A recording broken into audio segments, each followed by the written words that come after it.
अस्सलाम वालेकुम। Welcome to my channel voice over by Amna Shah. I hope कि आप खुश होंगे। कहानी शुरू करने से पहले आपसे रिक्वेस्ट है कि अगर आपको मेरा कंटेंट पसंद आता है तो प्लीज़ मेरे चैनल को सब्सक्राइब करें। आइए एक और full of action suspenseful crime story सुनते हैं। मैं ट्यूशन पढ़ा कर निकला तो बहुत खुश था। इस दिन मुझे ट्यूशन फीस मिली थी। मैं एक ही घर के 2 बच्चों को ट्यूशन पढ़ाता था। दोनों ओ लेवल कर रहे थे। मैं इन्हें 8,000 रुपये में पढ़ाता था। वो बंगला मेन रोड से खासे फासले पर था। मुझे तकरीबन 1-1.5 मील तक पैदल चलना पड़ता था क्योंकि वहाँ कोई सवारी नहीं जाती थी। मैं यूनिवर्सिटी के बाद इन बच्चों को पढ़ाने के लिए जाता था, वो गर्मियों की झुलसती सुलगती दोपहर में। ये 1.5 मील मुझे गोया 150 मील लगते थे। बंगले तक पहुँचते पहुँचते मेरे कपड़े पसीने में शराबूर हो जाते थे। ऐसे में मुझे खुद भी अपने आप से शर्म आती थी। बंगले के आरामदेह और खुन कमरे में दाखिल होकर मुझे ऐसा लगता था जैसे मैं जहन्नुम से जन्नत में आ गया हूँ। दोनों बच्चे तालीम के मामले में ज़्यादा संजीदा नहीं थे। लड़की तो फिर भी मेरा दिया हुआ होमवर्क कर लेती और मेरी बात भी समझ लेती थी, मगर लड़का बहुत गैर संजीदा था। शायद इसीलिए वो तालीम में पीछे रह गया था और उसकी छोटी बहन इसके बराबर पहुंच गई थी। मैं अगर चाहता तो इस खुदसर और नखरीले लड़के को एक दिन में सीधा कर सकता था, लेकिन मैं इन बच्चों पर हाथ नहीं उठा सकता था, इसलिए बस दिल ही दिल में कुढ़कर रह जाता। यूनिवर्सिटी के बाद इन बच्चों के साथ मगजमारी करने में मेरे दिमाग की चूलें हिल जाती थीं। वो दोनों शहर के एक मारूफ बिजनेसमैन एहसान उल हक के बच्चे थे। इस बंगले में इन दोनों बच्चों के अलावा मिसेज एहसान और एहसान साहब की वालदा भी रहती थीं, जो बीमारी के बायस अपने कमरे में पड़ी रहती थीं। बंगले के मकीन इस लिहाज से बाइखलाक थे कि वहाँ मेरे साथ तहकीर आमेज सलूक नहीं होता था। वहाँ पहुँचते ही एक मुलाजिम पहले मुझे ठंडा यख पानी देता, फिर थोड़ी देर बाद चाय ले आता। वहाँ से मिलने वाले 8,000 रुपये मेरी तालीम के काम आते थे। मैंने मुख्तलिफ जगह ट्यूशन पढ़ाई थीं, लेकिन अपनी खुददार तबीयत के बायस कहीं टिक कर न पढ़ा सका। इनमें से बहुत से वालिदैन का मिजाज ऐसा था कि वो मुझसे अपनी खानगी मुलाजमीन, ड्राइवर, खानसामा और माली वाला सलूक करते थे। इनका बस चलता तो वो मुझे बरामदे से अंदर भी दाखिल न होने देते, लेकिन इससे इनके नाज़ो नेम में पले हुए बच्चों को तकलीफ़ होती, इसलिए मेरी रसाई इनके ड्राइंग रूम तक हो जाती थी। बच्चे भी ऐसे नखरीले कि कभी पढ़ने का मूड है तो पढ़ लिया, वरना ढिठाई से कह दिया कि आज हम नहीं पढ़ेंगे। मुझे मजबूरन वापस जाना पड़ता था। ये तमाम ट्यूशन्स डिफेंस और क्लिफ्टन जैसे पोश इलाकों में थीं, जहाँ पब्लिक ट्रांसपोर्ट नहीं जाती थी और मुझे काफ़ी पैदल चलना पड़ता था। मैं अपने महल्ले में भी ट्यूशन पढ़ा सकता था, लेकिन वहाँ मुझे इतने पैसे देता कौन? एहसानुल हक साहब का घर वाहिद घर था जहाँ मेरी इज़्ज़त नफ्स मजरूह नहीं हुई थी। बस इनके बेटे अदनान के साथ ज़रा ज़्यादा मगजमारी करना पड़ती थी, इसके लिए मैंने खुद से समझौता कर लिया था। मेरी पैदाइश से पहले अब्बू फ्रूट का ठेला लगाया करते थे, लेकिन अब उन्होंने सब्जी मंडी में छोटी सी एक दुकान किराए पर ले ली थी। अम्मा तो चाहती थीं कि मैं मैट्रिक करने के बाद कोई मुलाजमत कर लूं या कारोबार में अब्बू का हाथ बटाऊं, लेकिन मैट्रिक में जब मेरा A1 ग्रेड आया तो अब्बू ने मशवरा दिया कि तुम अपनी सलाहियतों को ज़ाया मत करो और किसी कॉलेज में दाखिला ले लो। घर के अखराजात तो जैसे तैसे चल ही रहे हैं। मेरे तमाम असातिज़ा भी इसी बात से मुत्तफिक थे कि मुझे तालीम नहीं छोड़नी चाहिए। मुझे शहर के एक बेहतरीन कॉलेज में एडमिशन मिल गया। दाखिले के अखराजात तो अब्बू ने किसी न किसी तरह बर्दाश्त कर ही लिए, लेकिन वो मेरे मज़ीद तालीमी अखराजात उठाने के मुतहम्मिल नहीं थे। मुझसे छोटे छोटे 2 भाई और एक बहन भी थी, वो सब भी पढ़ रहे थे। अब्बू ने खुद तो तालीम हासिल नहीं की थी, लेकिन बहुत मकदूर अपने बच्चों को तालीम दिलाना चाहते थे। हम लोग लियाकताबाद में एक छोटे से मकान में रहते थे। ये भी दादा जान की मेहरबानी थी कि उन्होंने अच्छे वक्तों में ये मकान ख़रीद लिया था।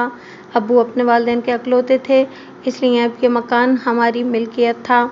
मैं कॉलेज से वापस आने के बाद कुछ देर आराम करता रहा, फिर अपने भाइयों राशिद और साजिद को पढ़ाने बैठ जाता। मैं चाहता था कि मेरी तरह मेरे भाई भी तालीमी मैदान में अच्छी पोजीशन हासिल करें। नाइला भी छोटी थी, लेकिन वो भी अपना कायदा और कापी लेकर आ जाती कि मुझे भी पढ़ाएं। मैं इसे भी पढ़ा देता और वो हैरत अंगेज तौर पर पहली ही दफ़ा में सबक याद कर लेती। जब मोहल्ले वालों ने ये सुना कि अमजद अपने बहन भाइयों को पढ़ाता है तो इन्हें भी अपने बच्चों को पढ़ाने का ख्याल आया। यूँ मोहल्ले के 15-20 बच्चे जमा हो गए जिनसे मैं 50 रुपये फ़ीस लेता था। इस फ़ीस में मुझे तमाम मज़ामीन पढ़ाना पड़ते थे। यूँ ट्यूशन फ़ीस की मद में मुझे तकरीबन 1000 रुपये मिल जाते थे। 1000 रुपये की हकीकत ही क्या है, लेकिन इससे मैं अपने और अपने बहन भाइयों के अखराजात ज़रूर पूरे कर लेता था, अपने कपड़े बना लेता था। लेकिन शाम से रात तक मेरा घर गोया स्कूल बना रहता था। हमारे महल्ले में शेख साहब खासे साहिब हैसियत थे। लियाकताबाद में इनकी सीमेंट और लोहे सरिये की दुकान थी। इनका घर भी 2 मंजिला था। एक दिन वो मेरे पास आए और बोले, अमजद मियाँ, मैंने सुना है कि तुम बच्चों को ट्यूशन पढ़ाते हो। उन्होंने मुस्कुराकर कहा, चाचा जान, ये बात तो पूरा महल्ला जानता है। मैंने भी मुस्कुराकर कहा। मैं महल्ले के दूसरे लड़कों की तरह इन्हें चाचा जान कहता था। भाई, ये तो चिराग तले अंधेरा वाली बात हुई। तुम इस नालायक रमज़ान को भी पढ़ा दिया करो। रमज़ान इनका कुन-सहन और गब्बी बेटा था। फ़ीस की परवाह मत करना, बस पढ़ने लिखने में इसका दिल लग जाए। अचानक मुझे एक ख्याल आया। मैंने कहा, चाचा जान, आपके मकान की ऊपर वाली मंजिल खाली है ना? हाँ बेटा, खाली तो है, लेकिन मैं इसे किराए पर नहीं दूंगा। मैंने ये मकान अपने लिए बनाया है। अक्सर पंजाब से मेहमान आ जाते हैं तो वो मंजिल इनके काम आती है। मैं किसी को किराए पर देने की बात नहीं कर रहा था। मैंने कहा, मैं चाहता हूँ कि बच्चों को 1-2 घंटे के लिए आपके घर में पढ़ाऊँ। मुझे सिर्फ एक कमरे की ज़रूरत है, वो भी सिर्फ 2 घंटे के लिए। अगर आप इजाज़त दे दें तो मैं बच्चों को वहाँ पढ़ा दिया करूँगा और ट्यूशन फ़ीस भी आपसे नहीं लूँगा। शेख साहब कुछ देर सोचते रहे, फिर बोले, पुत्र जी, मुझे तो कोई एतराज़ नहीं है, लेकिन जब तुम बच्चों को वहाँ पढ़ाओगे तो बिजली भी खर्च होगी, पंखा भी चलेगा। तुम ऐसा करो, मुझे हर महीने बस 200 रुपये दे दिया करो। मौजूदा किराए के हिसाब से वो बहुत कम पैसे मांग रहे थे और वो कमरा मुझे 150 रुपये ही में पड़ रहा था। जगह की कमी के बायस मैं अब तक महल्ले के कम से कम 6-7 बच्चों को वापस कर चुका था। मैं अगर शेख साहब का मकान ले लेता तो मेरी आमदनी दुगनी हो जाती। सोच क्या रहे हो बेटा? शेख साहब ने कहा, मैं तो तुमसे बिल्कुल पैसे ना लेता, लेकिन आजकल बिजली के रेट भी तो बहुत बढ़ गए हैं। फिर बच्चों की वजह से मकान का रंगो रोगन भी ख़राब होगा, इसलिए। चलिए, मुझे मंजूर है। मैंने कहा, मैं शाम को 5 बजे से 7 बजे तक आपका मकान इस्तेमाल करूँगा। शेख साहब खासे साहिब हैसियत बल्कि दौलतमंद थे। वो चाहते तो अपना मकान यूँ भी दे सकते थे, लेकिन इनके अंदर जो कारोबारी आदमी बैठा था वो इनकी बात को कब समझता था। यूँ शेख साहब के घर की बालाई मंजिल पर मैं बच्चों को पढ़ाने लगा। 2 ही महीने में वो घर छोटे से एक ट्यूशन सेंटर में तब्दील हो गया। मैंने अपनी मदद के लिए अपने दोनों भाइयों को भी लगा लिया था। छोटी क्लास के बच्चों को वो भी पढ़ा देते थे। वो खुद भी बहुत अच्छे तरीके से पढ़ रहे थे और मुझे यकीन था कि वो भी मेरी तरह मैट्रिक में A1 ग्रेड लाएंगे। शेख साहब का बेटा रमज़ान मेरी तवक्को से ज़्यादा गब्बी और कुन-ज़हन साबित हुआ। मैं इस पर खुसूसी तवज्जो देता था, लेकिन वो कमबख्त आगे का सबक याद करता था तो पिछला सब कुछ भूल जाता था। इस ट्यूशन सेंटर से मुझे किराया देने के बाद 3-3.5 हज़ार की आमदनी हो जाती थी और इन पैसों से हमारे घर में भी कुछ खुशहाली आ गई थी। मैं खुद भी अच्छा लिबास पहनने लगा था और मेरे दोनों भाई भी उजले कपड़ों में रहते थे। ट्यूशन सेंटर से फारिग होकर मैं रात को देर तक खुद भी पढ़ता रहता था। अम्मा अक्सर कहती थी कि अमजद बेटा, तो कम से कम रात को 1 गिलास दूध ही पी लिया कर। इतनी सख्त मेहनत करेगा तो दिमाग में खुश्की पैदा हो जाएगी। मुझे दूध से न जाने क्यों चिढ़ थी। मैंने कभी दूध नहीं पिया। हाँ, मैं रात को पढ़ने के दौरान वक्फे वक्फे से चाय पीता रहता था।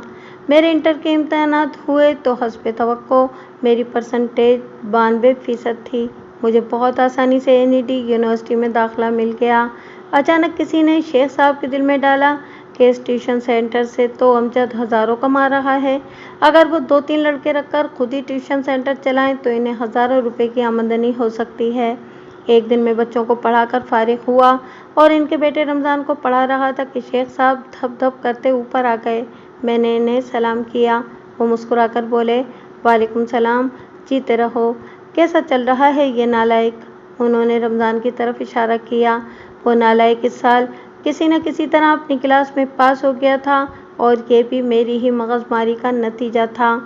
اب تو یہ پڑھنے میں دل لگانے لگا ہے چچا جان، میں نے مسکرا کر کہا۔ رمضان، انہوں نے بیٹے سے کہا، جب بھائی کے لیے ایک ٹھنڈی بوتل لے کر آ۔ ارے چچا جان، اس تکلف کی کیا ضرورت ہے؟ میں نے ہنس کر کہا۔ رمضان کو تو وہاں سے اٹھنے کا بہانہ چاہیے تھا، وہ فوراً وہاں سے غائب ہو گیا۔ اس کے جانے کے بعد سیٹھ صاحب کچھ دیر خاموش بیٹھے سگریٹ پھونکتے رہے، پھر بولے، بیٹا امجد، بات یہ ہے کہ آج کل میرا ہاتھ کچھ تنگ ہے، میں اپنا مکان کرائے پر اٹھانا چاہتا ہوں۔ میرے پیروں تلے زمین نکل گئی۔ اس 2 سال کے عرصے میں میرا ٹیوشن سینٹر خوب جم گیا تھا اور اب تو وہاں سے 5,000 روپے ماہانہ کی آمدنی ہو رہی تھی۔ یونیورسٹی کے اخراجات منہ پھاڑے سامنے کھڑے تھے اور شیخ صاحب کہہ رہے تھے کہ میں مکان خالی کر دوں۔ انہوں نے زبان سے تو نہیں کہا تھا، لیکن ان کا مطلب تو یہی تھا۔ لیکن چچا جان، آپ نے تو کہا تھا کہ آپ یہ مکان کرائے پر نہیں اٹھائیں گے، میں نے ڈوبتے دل کے ساتھ پوچھا۔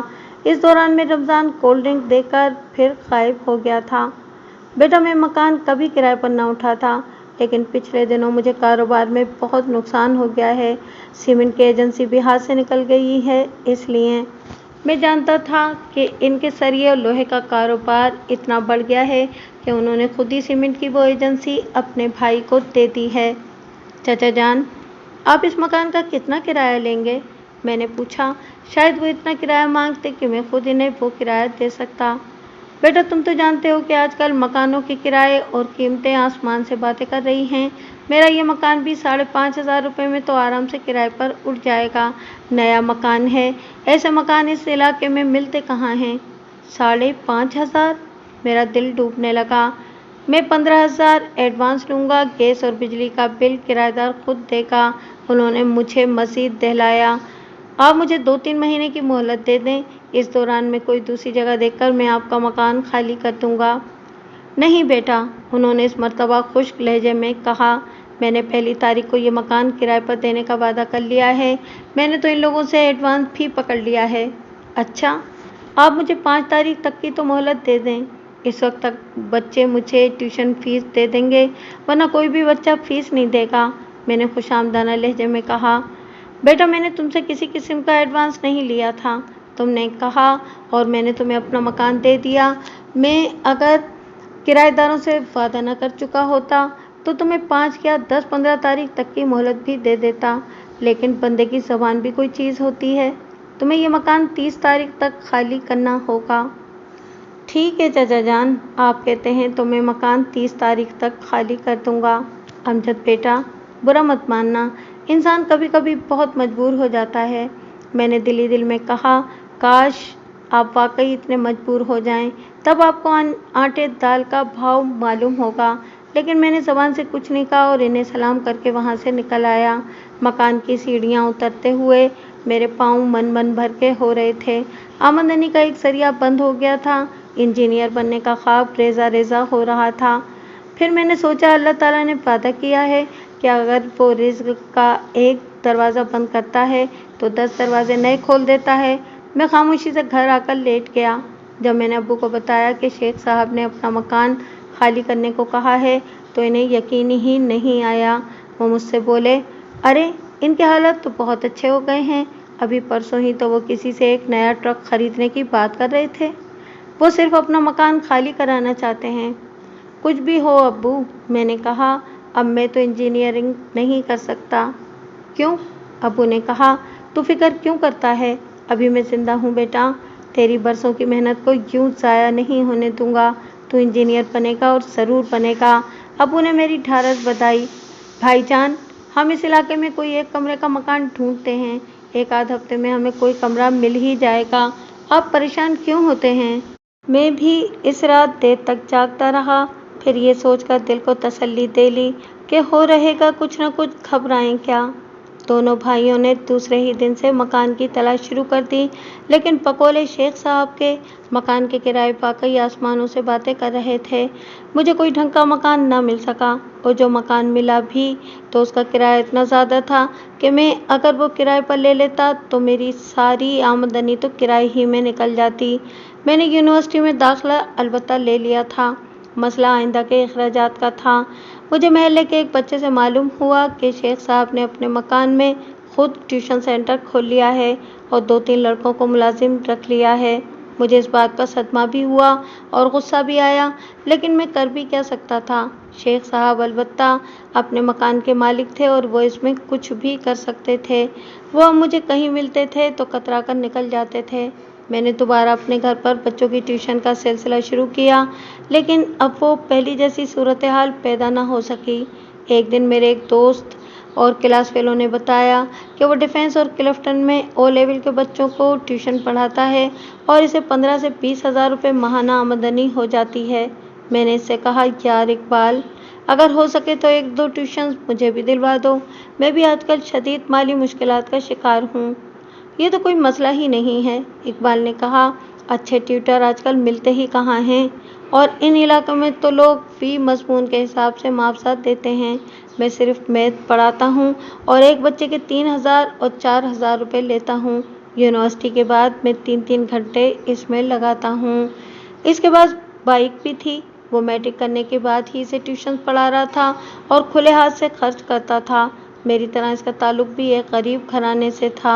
उसके वालिद की परचून की दुकान थी। 2 दिन बाद ही इकबाल ने मेरे लिए 2 बच्चों की ट्यूशन का बंदोबस्त कर दिया, लेकिन डिफेंस के इस इलाके में जाना बहुत बड़ा मसला था। मुझे मीलों पैदल चलकर वहाँ जाना पड़ता था। यूँ ये सिलसिला शुरू हो गया।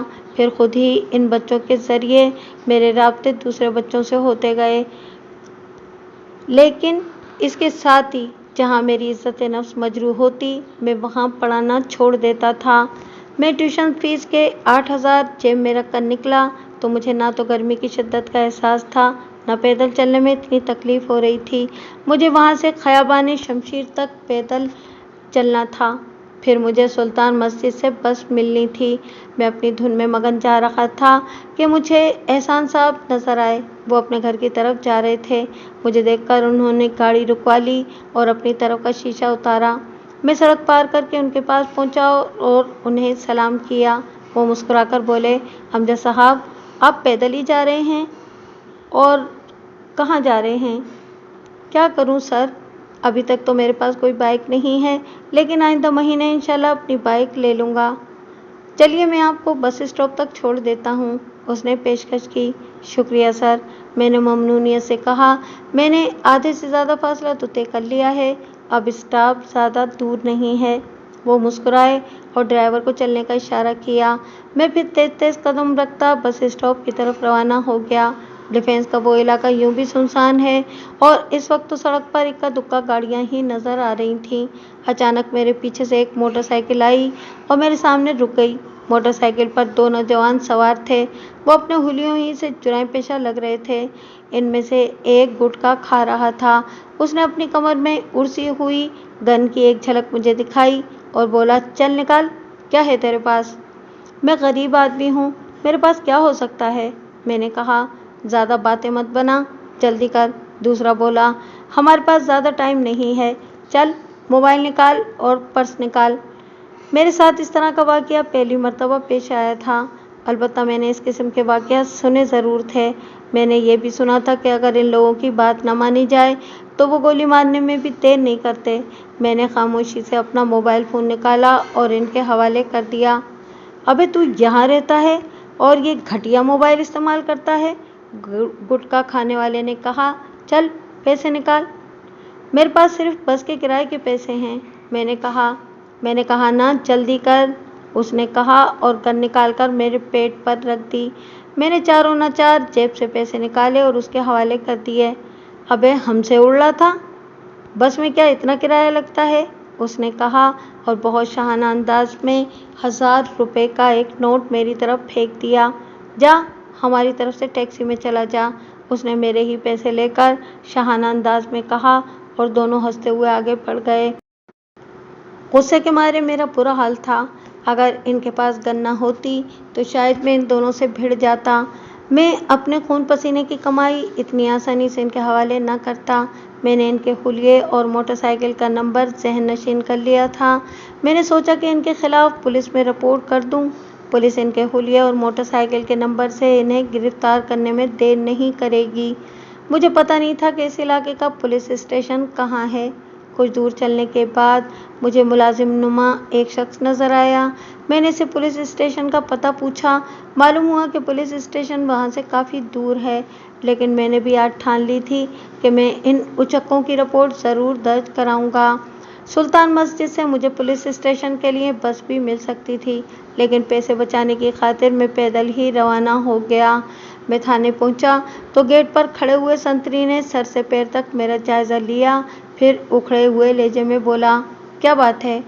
मुझे रिपोर्ट दर्ज कराना है। मैंने कहा, कैसी रिपोर्ट? किसकी रिपोर्ट? उसने यूं कहा जैसे मैं गलती से पुलिस स्टेशन की बजाय कहीं और आ गया हूँ। खासी बहस के बाद उसने मुझे अंदर जाने की इजाज़त दी। मुझे तो ये भी मालूम नहीं था कि रिपोर्ट कहाँ दर्ज होती है। मैं पुलिस स्टेशन के बरामदे में दाखिल हुआ। बरामदे में एक कुर्सी पर काहिल सा एक सिपाही बैठा ऊँघ रहा था। मेरे कदमों की आहट सुनकर उसने आंखें खोल दी। मैंने इससे पूछा, जनाब, ये रिपोर्ट कहाँ दर्ज की जाती है? उसने बोलने की जहमत भी गवारा नहीं की, बस हाथ का इशारा करके फिर ऊँघने लगा। मैं मज़ीद आगे बढ़ा तो मुझे एक कमरे पर हेड मुहर्रिर के नाम की तख्ती नज़र आई। मैं उस कमरे में दाखिल हो गया। मैंने सुना था कि रिपोर्ट हेड मुहर्रिर ही तहरीर करता है। हेड मुहर्रिर ने अपनी शर्ट के बटन खोल रखे थे और अपने दोनों पैर उसने सामने एक कुर्सी पर रखे हुए थे। वो टेलीफोन पर किसी से बात करने में मसरूफ़ था। उसने एक तायराना सी नज़र मुझ पर डाली, फिर बात करने में दोबारा मसरूफ़ हो गया। और फिक्र नहीं कर यार, मैंने आसानी से इसे नहीं छोड़ना। खाना तो तुझे खिलाना पड़ेगा। क्यों? अब भी पूछता है कि क्यों? ओह, तेरी मर्जी का थाना जो तुझे मिल गया है, रज के माल बना ओए। मेरी कुव्वत बर्दाश्त जवाब दे गई। मैंने थोड़ी बुलंद आवाज़ में कहा, एक्सक्यूज़ मी, मैं। क्या बात है ओए? उसने उखड़े हुए लहजे में कहा, फिर रिसीवर पर बोला, नहीं यार, तुझसे नहीं कह रहा हूँ, तुझे अभी दोबारा टेलीफोन करता हूँ। उसने रिसीवर रखा और घूर के देखा। मुझे एक रिपोर्ट दर्ज कराना है। मैंने कहा, किस बात की रिपोर्ट? क्या किसी ने तुम्हारी कार चुरा ली है या तुम्हारी कोई ज़मीन प्लाट छीन लिया है? अभी थोड़ी देर पहले मुझे गन पॉइंट पर लूट लिया गया है। गन पॉइंट पर? वो यूं हैरत से बोला जैसे गन पॉइंट पर लूटने का वाकया पहली दफ़ा उसके इल्म में आया हो। क्या लूटा है? उसने पूछा। मेरा पर्स और मोबाइल फ़ोन, मैंने जवाब दिया। ओए, ये तो रोज़ की वारदात है। कितने पैसे थे पर्स में? उसने पूछा। 8,000 रुपये, मेरा कौमी शनाख्ती कार्ड, यूनिवर्सिटी का कार्ड, इसके अलावा मेरा मोबाइल भी था। और तुम इस रकम की रिपोर्ट लिखाने थाने आ गए हो? तो और कहाँ जाऊँ? मैंने कहा। ओए, यहाँ तो लोगों की गाड़ियाँ छिन जाती हैं, लाखों रुपया कैश और लाखों रुपए का जेवर छिन जाता है, इसका कोई सुराग नहीं मिलता। तुम अपने 8,000 को रो रहे हो। इसमें मेरा कौमी शनाख्ती कार्ड भी था। अच्छा, इसकी FIR में काट देता हूँ। उसने गोया मेरी 7 पुश्तों पर एहसान करते हुए कहा, लाओ 300 रुपये निकालो। 300 रुपये? मैंने हैरत से पूछा। वो किस बात के जनाब? यार, हमें सरकार की तरफ से स्टेशनरी मिलती है, ना कोई और सहूलत। अब हम आवाम की खिदमत करें तो कैसे? मैंने अभी आपको बताया है ना कि मेरे पास पैसे नहीं हैं। पैसे तो वो उचक के ले गए। बगैर पैसों के तो FIR नहीं कटती। उसने तेज़ी से कहा, जाओ घर से पैसे लेकर आओ। मेरा घर यहाँ से बहुत दूर है। मैंने कहा, आप क्या मुझे इन 300 रुपये की रसीद देंगे? तू मुझसे रसीद मांग रहा है? वो बिफर कर बोला, जा दफ़ा हो जाए यहाँ से। आप प्लीज़ तमीज़ से बात करें। मैंने बमुश्किल खुद पर काबू पाया। मुझ में सबसे बड़ी खामी ये थी कि मैं बेइज्जती बर्दाश्त करता था, न कभी भूलता था। मैंने इसी इज्जत की खातिर तो अच्छी अच्छी ट्यूशन छोड़ दी थी। वो 2 टके का हवलदार मुझसे इस लहजे में बात कर रहा था जो हमारे ही टैक्सों पर पल रहा था। मैं तुझे अभी अच्छी तरह तमीज़ सिखा दूंगा।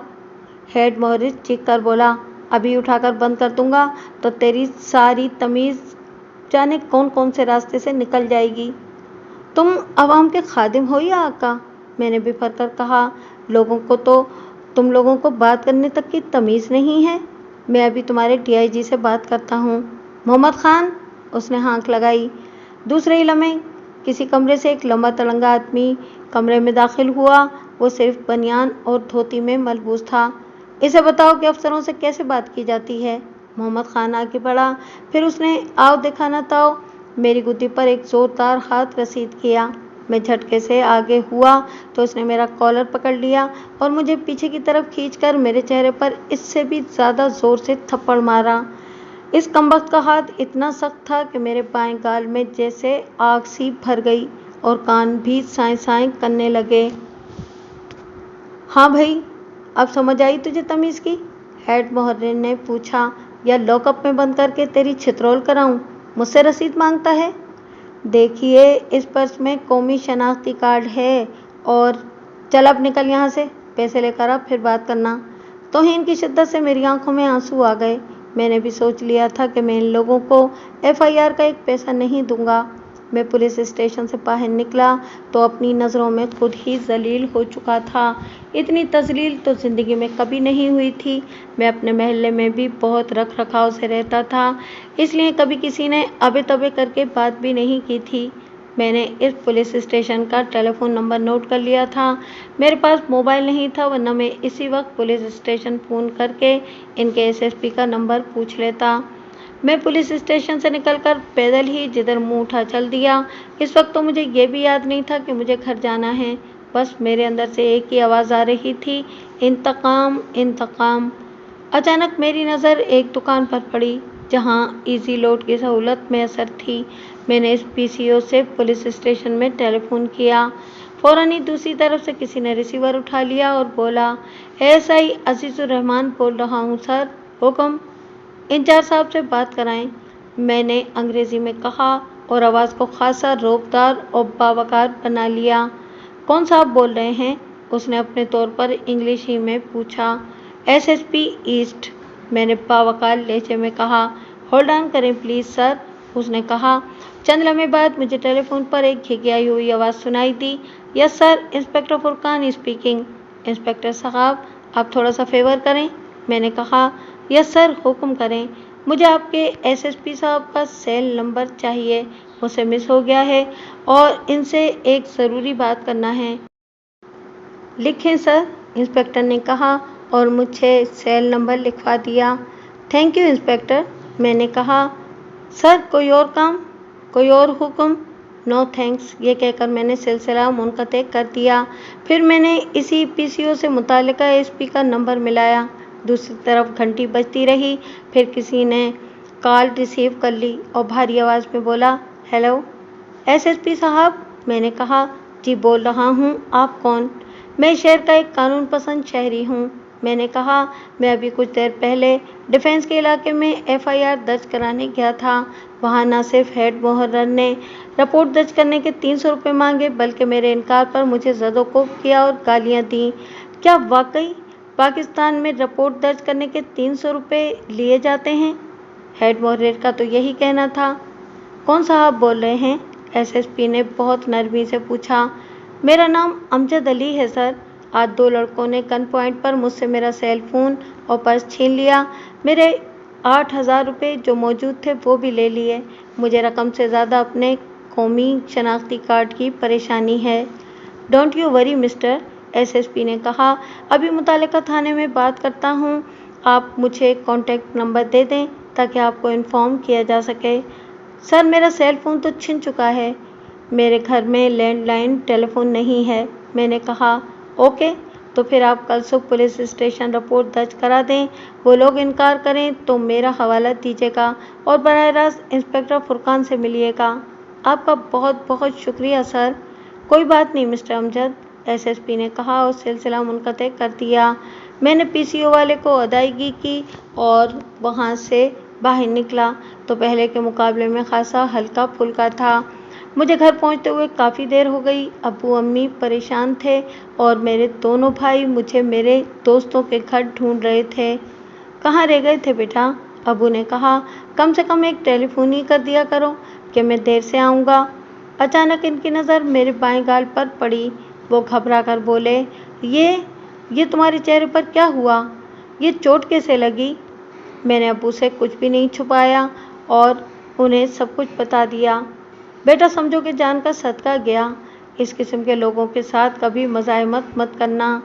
मुझे तो अब इम्तहानी फ़ीस की फ़िक्र है अब्बू। परसों इसकी आखिरी तारीख है। मैं एक दिन में रकम का बंदोबस्त कहाँ से करूँगा? اس کی تم فکر مت کرو۔ امی نے کہا اس کا بندوبست میں کر دوں گی، میں نے ایک کمیٹی ڈال رکھی تھی، میں وہ کمیٹی اسی مہینے لے لوں گی۔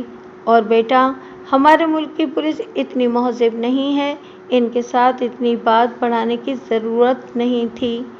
تو کیا میں انہیں رشوت دے دیتا؟ میں نے تلخ لہجے میں کہا۔ اسی وقت میرے دونوں بھائی بھی آ گئے۔ مجھے گھر میں دیکھ کر ان کے چہرے پرسکون ہو گئے۔ مجھے شدید بھوک لگ رہی تھی۔ میں نے امی سے کھانا مانگا اور خود ہاتھ منہ دھونے کے لیے واش بیسن کی طرف چلا گیا۔ واش بیسن پر لگے آئینے میں مجھے اپنی شکل دیکھ کر یقین نہ آیا۔ میرے بائیں گال پر انگلیوں کے نشانات تھے جو اب نیلے ہو چکے تھے اور میرا گال بری طرح سے سوج گیا تھا۔ میرے دل میں ایک مرتبہ پھر نفرت کی لہر اٹھی اور میرے اندر سے انتقام کی آوازیں آنے لگیں۔ محمد خان کا تھپڑ اتنا شدید تھا کہ میرے جبڑے میں بھی شدید تکلیف تھی۔ مجھ سے کھانا کھانا دشوار ہو گیا۔ میں نے 2-4 لقمے لے کر کھانا چھوڑ دیا۔ راشد، امی نے میری حالت دیکھ کر چھوٹے بھائی سے کہا، جا کر ایک فروٹ بن لے آؤ۔ پھر وہ مجھ سے مخاطب ہوئیں، دودھ تو تم پیتے نہیں ہو، اس لیے بن چائے سے کھا لینا۔ فروٹ بن کھانے اور چائے پینے کے بعد میں نے 2 پین کلرز لیں اور سونے کے لیے لیٹ گیا۔ رہ کے مجھے پولیس اسٹیشن میں ہونے والی تذلیل یاد آ رہی تھی۔ مجھے ہیڈ محرر کا لہجہ اور محمد خان کا تھپڑ خون کھولا رہے تھے۔ پھر نہ جانے کب اور کیسے مجھے نیند آ گئی۔ دستک کی پرشور آواز سے میری آنکھ کھلی۔ دروازہ انتہائی زوردار آواز میں کھٹکھٹایا جا رہا تھا۔ کون ہے بھائی؟ ابو نے بلند آواز میں کہا۔ آ رہا ہوں، دروازہ تو مت توڑو۔ میں نے وال کلاک پر نظر ڈالی۔ اس وقت رات کے 3:30 کا عمل تھا۔ میں پریشان ہو کر باہر صحن میں نکل آیا۔ ابو اور امی تو پہلے ہی صحن میں تھے۔ دروازہ ایک مرتبہ پھر زوردار انداز میں دھڑدھڑایا گیا۔ کون ہے؟ ابو جھنجھلا کر بولے۔ دروازہ کھولو، باہر سے کوئی سخت لہجے میں چیخا۔ پولیس! پولیس! ابو نے حیرت سے کہا اور آگے بڑھ کر دروازہ کھول دیا۔ فوراً ہی کئی پولیس والے ابو کو دھکیل کر دندناتے ہوئے اندر آ گئے۔ ابو! ارے یہ کیا ہے؟ کون ہے بھائی؟ کہتے ہی رہ گئے۔ ان پولیس والوں میں ایک سب انسپکٹر اور 3 سپاہی تھے۔ کھلے دروازے سے مجھے پولیس کی موبائل بھی دکھائی دے رہی تھی۔ کیا بات ہے انسپکٹر؟ میں نے تلخ لہجے میں کہا۔ امجد علی کون ہے؟ اس نے میرے سوال کا جواب دینے کے بجائے اکھڑ لہجے میں سوال کر دیا۔ میں ہوں امجد علی، میں نے درست لہجے میں کہا۔ گرفتار کرو اسے، اس نے سپاہیوں کو حکم دیا۔ ایک سپاہی نے آگے بڑھ کر میرے ہاتھوں میں ہتھکڑیاں ڈال دیں۔ کیا بات ہے؟ کیا جرم کیا ہے میں نے؟ اور کیا جرم کیا ہے میرے بیٹے نے؟ ابو نے بوکھلا کر پوچھا۔ آپ اسے ایسے نہیں لے جا سکتے۔ او بزرگوں، میرے پاس اس کی گرفتاری کا وارنٹ ہے۔ گرفتاری کا وارنٹ ہے؟ امی نے دہل کر کہا۔ کیا کیا ہے اس نے؟ یہ ڈکیتی کی ایک واردات میں ملوث ہے اماں، انسپکٹر نے کہا۔ اس نے اور اس کے ساتھیوں نے 2 افراد کو زخمی بھی کیا ہے۔ ان میں سے ایک کی حالت نازک ہے۔ دعا کریں کہ وہ بچ جائے، ورنہ ابھی تو اس پر ڈکیتی اور اقدام قتل کی وارداتوں کا کیس بنا ہے۔ زخمی اگر مر گیا تو اس پر 302 کا کیس بن جائے گا۔ پھر وہ مجھے دھکیل کر بولا، چل بھائی آگے لگ۔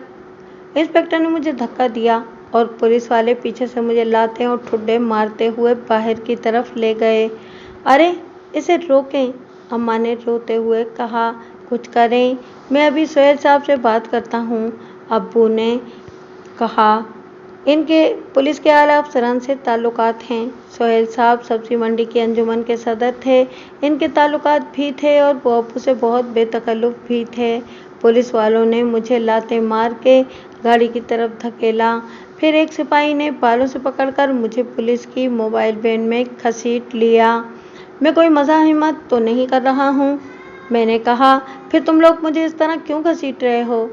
اوئے تو کیا تجھے پھولوں کے ہار پہنا کر لے جائیں؟ ایک پولیس والا طنزیہ لہجے میں بولا۔ میں خاموش ہو گیا۔ دوسرے ہی لمحے موبائل اسٹارٹ ہوئی اور روانہ ہو گئی۔ مجھے یقین تھا کہ ان لوگوں نے مجھے کسی غلط فہمی میں گرفتار کیا ہے، لیکن میں بعد میں انہیں چھوڑوں گا نہیں۔ میں ان سب کے خلاف عدالت میں جاؤں گا۔ یہ لوگ سمجھتے کیا ہیں خود کو؟ मैं इसी किस्म के ख्यालात में गुम था कि वैन पुलिस स्टेशन पहुंच गई। चल भाई, अब नीचे उतर या तुझे फिर ठुड्डे मार के नीचे उतारें, एक सिपाही ने मुझे खींचते हुए कहा। मैं बड़ी खामोशी से नीचे उतर आया। वो जाने किस इलाके का पुलिस स्टेशन था, लेकिन माहौल इसका भी वही था। वही मैली और पीली दीवारें, वही बोसीदा फर्नीचर, वही मकरू चेहरे वाले पुलिस एहलकार और इसी किस्म की गुफ्तगू। सब इंस्पेक्टर ने मुझे इंचार्ज के सामने पेश किया। सर, मुलजिम अमजद अली को गिरफ्तार कर लिया है। इंचार्ज भी मकरू सूरत और बड़ी बड़ी मूंछों वाला एक कसाईनुमा शख्स था। उसका ख्याल था कि मूंछों से उसके चेहरे पर रौब पैदा हो गया है, लेकिन वो इन मूंछों की वजह से पुलिस वाले से ज़्यादा खुद कोई मुजरिम लग रहा था। उसने एक नज़र मुझ पर डाली, फिर मुझे गाली देकर बोला, तू ही अमजद अली है? हाँ, मैं ही अमजद अली हूँ। लेकिन इसी वक्त पीछे से किसी ने मेरी कुत्ती पर जोरदार हाथ जमाते हुए कहा, साहब के सामने ऊंची आवाज़ में बोलने की कोशिश मत करना। ले जाओ इसको। इंचार्ज ने फिर एक वज़नी गाली देते हुए कहा, इससे मैं बाद में तफ्तीश कर लूँगा। मुझे लाने वाले सिपाही फिर मुझे ठुड्डे और लाते मारते हुए वहाँ से बाहर निकाल लाए और एक कॉरिडोर के आखिरी सिरे पर भागे लॉकअप में पहुँचे।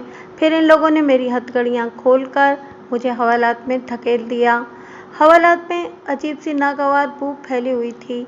वहाँ मैली सी एक दरी थी और कोने में पानी का एक बड़ा सा मटका रखा हुआ था। इसके साथ सिल्वर का एक बड़ा सा टेढ़ा मेढ़ा सा गिलास था, जिस पर जगह जगह मैल जमा हुआ था। मैं हवालात की दीवार के साथ टेक लगाकर बैठ गया और इंतज़ार करने लगा कि अभी थोड़ी देर में अब्बू और सुहेल साहब वहाँ आएंगे और मुझे यहाँ से ले जाएंगे। मेरे पास घड़ी तो थी नहीं, लेकिन मेरा ख्याल था कि मुझे वहाँ आए हुए 1 घंटा गुजर चुका है। जाहिर है अब्बू ने सुहेल साहब से बात की होगी, फिर शायद इनके घर भी गए हों। सुहेल साहब ने पुलिस के किसी आला अफसर से बात की होगी। मुमकिन है कि इस अफसर ने टेलीफोन कर दिया हो, या मुमकिन है कि वो लोग खुद ही पुलिस स्टेशन आ रहे हों। इस 1 घंटे में हवालात में मज़ीद 4 आदमियों का इजाफा हो चुका था। अब मुझ समेत इस हवालात में कुल 7 आदमी थे। ज़रा सी इस कोठरी की हवालात में हवा के गुजरने के लिए सिर्फ एक रोशनदान था। अगर दरवाज़ा सलाखों वाला न होता तो शायद इस वक्त मैं दम घुटने से मर जाता। अचानक दरवाजे के बाहर फर्श पर भारी बूटों की धमक सुनाई दी। फिर मुझे हवालात के सामने 2 संतरी नजर आए। इनके साथ एक आदमी भी था। उसके जिस्म पर उजले कपड़े थे और बाल खासे सलीके से बने हुए थे। इसके हाथों में हथकड़ियाँ भी नहीं थीं। संतरियों ने दरवाज़ा खोला और उसे बहुत आराम से अंदर जाने को कहा। वो मुस्कुराता हुआ अंदर आ गया। उसने पहले सरसरी तौर पर तमाम हवालातियों का जायज़ा लिया, फिर एक दीवार के साथ टिक कर बैठ गया और जेब से गैर मुल्की ब्रांड का महंगा सिगरेट का पैकेट निकाल कर सुलगाया और धुआं फिजा में छोड़कर इर्द गिर्द का जायज़ा लिया। इससे पहले जो 4 कैदी आए थे वो अपने हुलियों ही से उचक्के लग रहे थे। इनमें से सभी ने पान या गुटखा खा रखा था। मुझसे पहले वाले दोनों कैदी अब एक तरफ पड़े सो रहे थे। अपने लिबास और हुलियों से वो भी जुर्म पेशा ही लग रहे थे। मेरे बाद आने वाले 4 कैदियों में से एक ने मेरे नज़दीक आकर राजदाराना अंदाज में मुझसे पूछा, उस्ताद, तुम किस केस में आए हो? लगता है कि किसी लड़की वड़की का चक्कर है। अपने काम से काम रखो। मैंने उसे झिड़क दिया। अबे तो क्या कहीं बम धमाका करते हुए पकड़े गए हो? उसने तंजिया लहजे में कहा। मुझ पर डकैती और कत्ल के इल्ज़ामात हैं, मैंने खुश्क लहजे में कहा। तो वो बुड़बुड़ाता हुआ फिर अपने साथियों के पास चला गया। नौवारिद हवालाती बहुत गौर से मेरा जायज़ा ले रहा था। फिर वो खिसक कर मेरे पास आया और बोला, तुम मुझे क्रिमिनल तो नहीं लगते। तुम्हें ये लोग यहाँ क्यों लाए हैं? शक्ल से भी पढ़े लिखे लगते हो और लिबास से भी किसी अच्छे घराने के फ़र्द मालूम होते हो। मुझे तो खुद भी नहीं मालूम कि ये लोग मुझे यहाँ क्यों लाए हैं। बस मुझे इतना ज़रूर बताया है कि मुझ पर डकैती और इक़दाम कत्ल के इल्ज़ामात हैं। वाकई? उसने हैरत से पूछा। तुम करते क्या हो? मैं एनईडी यूनिवर्सिटी में पढ़ता हूँ और मेरा इंजीनियरिंग का आखिरी साल बल्कि आखिरी सेमेस्टर है, मैंने जवाब दिया। तुम परेशान मत हो, सब ठीक हो जाएगा, इसने पुरसुकून लहजे में कहा। फिर मुझसे बोला, सिगरेट पियोगे? मैं सिगरेट नहीं पीता जनाब, मैंने कहा। अच्छा ठहरो, मैं तुम्हारे लिए चाय और पानी मंगवाता हूँ। मेरा ख्याल है कि तुम जब से यहाँ आए हो तुमने पानी भी नहीं पिया है। कोई शरीफ आदमी ये पानी पी ही नहीं सकता। वो उठकर टहलता हुआ हवालात की सलाखों वाले दरवाजे तक पहुंचा। मैं बहुत गौर से उसकी हरकत और सकनात को देख रहा था। क्या नाम है तुम्हारा? उसने बुलंद आवाज में किसी को पुकारा। जी जनाब, फौरन ही एक संतरी हवालात के दरवाजे पर नमूदार हुआ। मेरा नाम नूर खान है जनाब, हुक्म। इस शख्स ने जेब से 100 रुपए के 2 नोट निकाले और बोला, 2 गर्मा गर्म बेहतरीन चाय, चिकन पेटीज और ठंडे पानी की 2 बोतलें ले आओ। बहुत बेहतर जनाब। वो दोबारा मेरे नज़दीक आ बैठा। संतरी 10 मिनट के अंदर अंदर मतलूबा अशिया ले आया। अब दूसरे हवालाती भी हमारी तरफ मुतवज्जा हो गए थे और हम लोगों को हैरत से देख रहे थे। चाय पियो, नौवारिस ने कहा और चाय का कप मेरी तरफ बढ़ा दिया। मेरा नाम सुल्तान है। मेरा नाम अमजद है, अमजद अली। मैंने चाय से पहले मिनरल वाटर की बोतल उठाते हुए कहा। मुझे इस वक्त वाकई शदीद प्यास लग रही थी। पियो पियो, वो फराग दिली से बोला। मैंने ये पानी की बोतलें तुम्हारे लिए ही मंगवाई हैं। मैंने बोतल खोली और एक ही सांस में आधी से ज़्यादा खाली कर दी। फिर इसके मजबूर करने पर मैंने चाय भी पी और एक पेटिस भी खा लिया। अभी थोड़ी देर में मेरा वकील आएगा तो मैं इससे तुम्हारे लिए भी बात करूंगा, सुल्तान ने कहा। फिर वो चाय पीकर सिगरेट सुलगा कर बैठ गया। सिगरेट पीने के बाद वो दीवार से टिका टिका ही ऊँग गया। इस वक्त हवालात के बरामदे में भारी जूतों की आवाज़ सुनाई दी और एक पुलिस वाले का करख चेहरा नजर आया। फिर दूसरा पुलिस वाला भी आ गया। सलाखों वाला दरवाज़ा खुला और इनमें से एक पुलिस वाला अंदर आ गया। अमजद अली कौन है?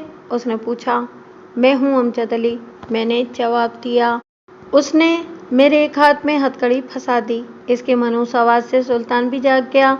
उसने नागवारी से पूछा, इसे हथकड़ी लगाना ज़रूरी है? साहब का हुक्म है जनाब। लगता है कि तुम्हारा साहब नया नया यहाँ आया है। जी जनाब, वो अभी पिछले हफ्ते ही इस पुलिस स्टेशन में आए हैं। इसके साथ कोई गड़बड़ मत करना, सुल्तान ने दुरुस्त लहजे में कहा। संतरी ने इसके कहने पर इतना करम जरूर किया कि मुझे घूंसे और ठुड्डे मारने की बजाय आराम से इंचार्ज के दफ्तर तक ले गया। इंचार्ज इसी रउनत से अपनी कुर्सी पर बैठा था। इसने एक नज़र मुझ पर डाली और बोला, अमजद अली, इस डाके में तुम्हारे साथ और कौन कौन शामिल था? किस डाके की बात कर रहे हैं आप? ओए, तुझे अभी तक अकल नहीं आई? वो बिफर कर बोला। लगता है कि तू पुराना वारदातिया है। अभी तेरी छितरोल होगी तो तुझे सब कुछ याद आ जाएगा। इंस्पेक्टर, मैं एक शरीफ शहरी हूँ, आप मुझसे इस लहजे में बात मत करें, मैंने कहा। ओए नवाब के बच्चे, मैं अभी तेरी शराफत निकालता हूँ। फिर वो बुलंद आवाज़ में पुकारा, हाकिम खान। दूसरे ही लम्बे कमरे में मजबूत हाथ पैरों का एक लंबा तड़ंगा सिपाही दाखिल हुआ और बोला, यस सर। इसे ले जाओ और इससे पूछो कि डीसी साहब के बंगले में जो डाका पड़ा है इसमें इसके साथ और कौन कौन शरीक था, लूट का माल कहाँ है और इन लोगों ने जो कुछ लूटा वो इस वक्त कहाँ है। जो हुक्म सरकार, हाकिम खान ने कहा।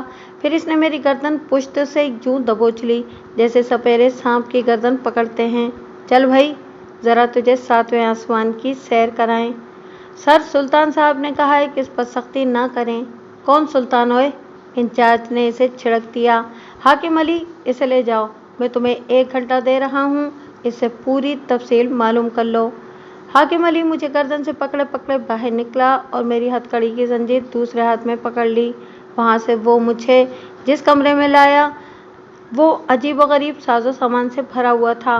पानी की भरी हुई और खाली बाल्टियाँ, रबर के पाइप, रस्सियाँ, छोटे बड़े मुख्तलिफ साइज़ के डंडे, बेंच नुमा एक तख्ता जैसे उमूमन एक्सरसाइज करने वालों के पास होता है, जिस पर लेटकर वो बेंच प्रेस करते हैं, और इसी तरह का दूसरा अल्लम गल्लम। हाँ तो मियां अमजद, हाकिम खान ने यूं कहा जैसे वो मेरा कोई बुजुर्ग हो। सब कुछ बगैर मारपीट के बताएगा या मुझे हाथ पैर चलाने का मौका देगा? आप लोगों को शदीद गलतफहमी हुई है। मैं किसी डाके में शरीक नहीं था। मैं तो शाम के बाद घर से बाहर भी नहीं निकला हूँ। हाकिम खान ने यूं मायूसी से सर हिलाया जैसे इसे मेरा जवाब सुनकर अफसोस हुआ हो। देख मियाँ, उसने लहजा बदल कर कहा, मैं तुझे 5 मिनट दे रहा हूँ, तो इस अरसे में अच्छी तरह सोच समझ ले। मैं हर मुलजिम को इतना वक्त ज़रूर देता हूँ اس کے بعد میں کوئی رعایت نہیں کروں گا۔ یہ کہہ کر وہ کمرے سے باہر نکل گیا اور اس نے کمرے کا دروازہ باہر سے بند کر دیا۔ ہتھ کڑی میرے ہاتھ میں ابھی تک پڑی ہوئی تھی۔ مجھے اپنی حالت ذات دیکھ کر رونا آ گیا۔ جتنی وہ لوگ میری تذلیل کر رہے تھے اتنی ہی میرے دل میں نفرت بڑھتی جا رہی تھی۔ اب آپ اسے میری خوبی کہہ لیں یا خامی کہ میں اپنی تذلیل کبھی برداشت کرتا ہوں اور نہ ہی اسے بھولتا ہوں۔ میرے رشتے کے ایک چچا نے مجھے بے قصور 2-3 تھپڑ مار دیے تھے۔ اس دن سے مجھے ان کی شکل سے نفرت ہو گئی تھی۔ ایک موقع پر ابو سے ان کے تعلقات خراب ہو گئے۔ وہ ہمارے گھر آئے اور ابو کو برا بھلا کہنے لگے۔ میرے اندر سلگتی ہوئی برسوں کی نفرت جاگ گئی۔ انہوں نے جب ابو کو گالی دی تو مجھ سے برداشت نہ ہو سکا اور میں نے اٹھ کر ان کا گریبان پکڑ لیا اور ان کے چہرے پر اتنی زور سے گھوسا مارا کہ ان کا جبڑا ہل کر رہ گیا۔ جواب میں ابو نے مجھے بہت بری طرح مارا، لیکن ان کی تذلیل کر کے میرے دل میں ٹھنڈ پڑ گئی تھی۔ میں نے ان دنوں میٹرک کا امتحان پاس کیا تھا اور کالج میں پڑھ رہا تھا۔ دروازہ کھلا اور حاکم خان اندر آ گیا۔ پہلی نظر میں تو میں اسے پہچان ہی نہ سکا۔ اس سے پہلے وہ وردی میں تھا۔ اس وقت وہ مجھے ایک سینڈو کٹ بنیان اور دھوتی میں نظر آ رہا تھا۔ اس کے سر پر ٹوپی بھی نہیں تھی۔ اس سے مجھے معلوم ہوا کہ اس کا سر انڈے کی طرح شفاف ہے، لیکن چہرے پر وہی نحوست تھی۔ ہاں بھائی امجد، اس نے کہا، تو پھر تو نے کیا سوچا؟ دیکھ، میں نے تجھے 5 کے بجائے 7 منٹ دے دیے ہیں۔ ان 4 صاحب تو تجھ سے 1-1 منٹ کا حساب مانگیں گے۔ مجھے کیا سوچنا ہے؟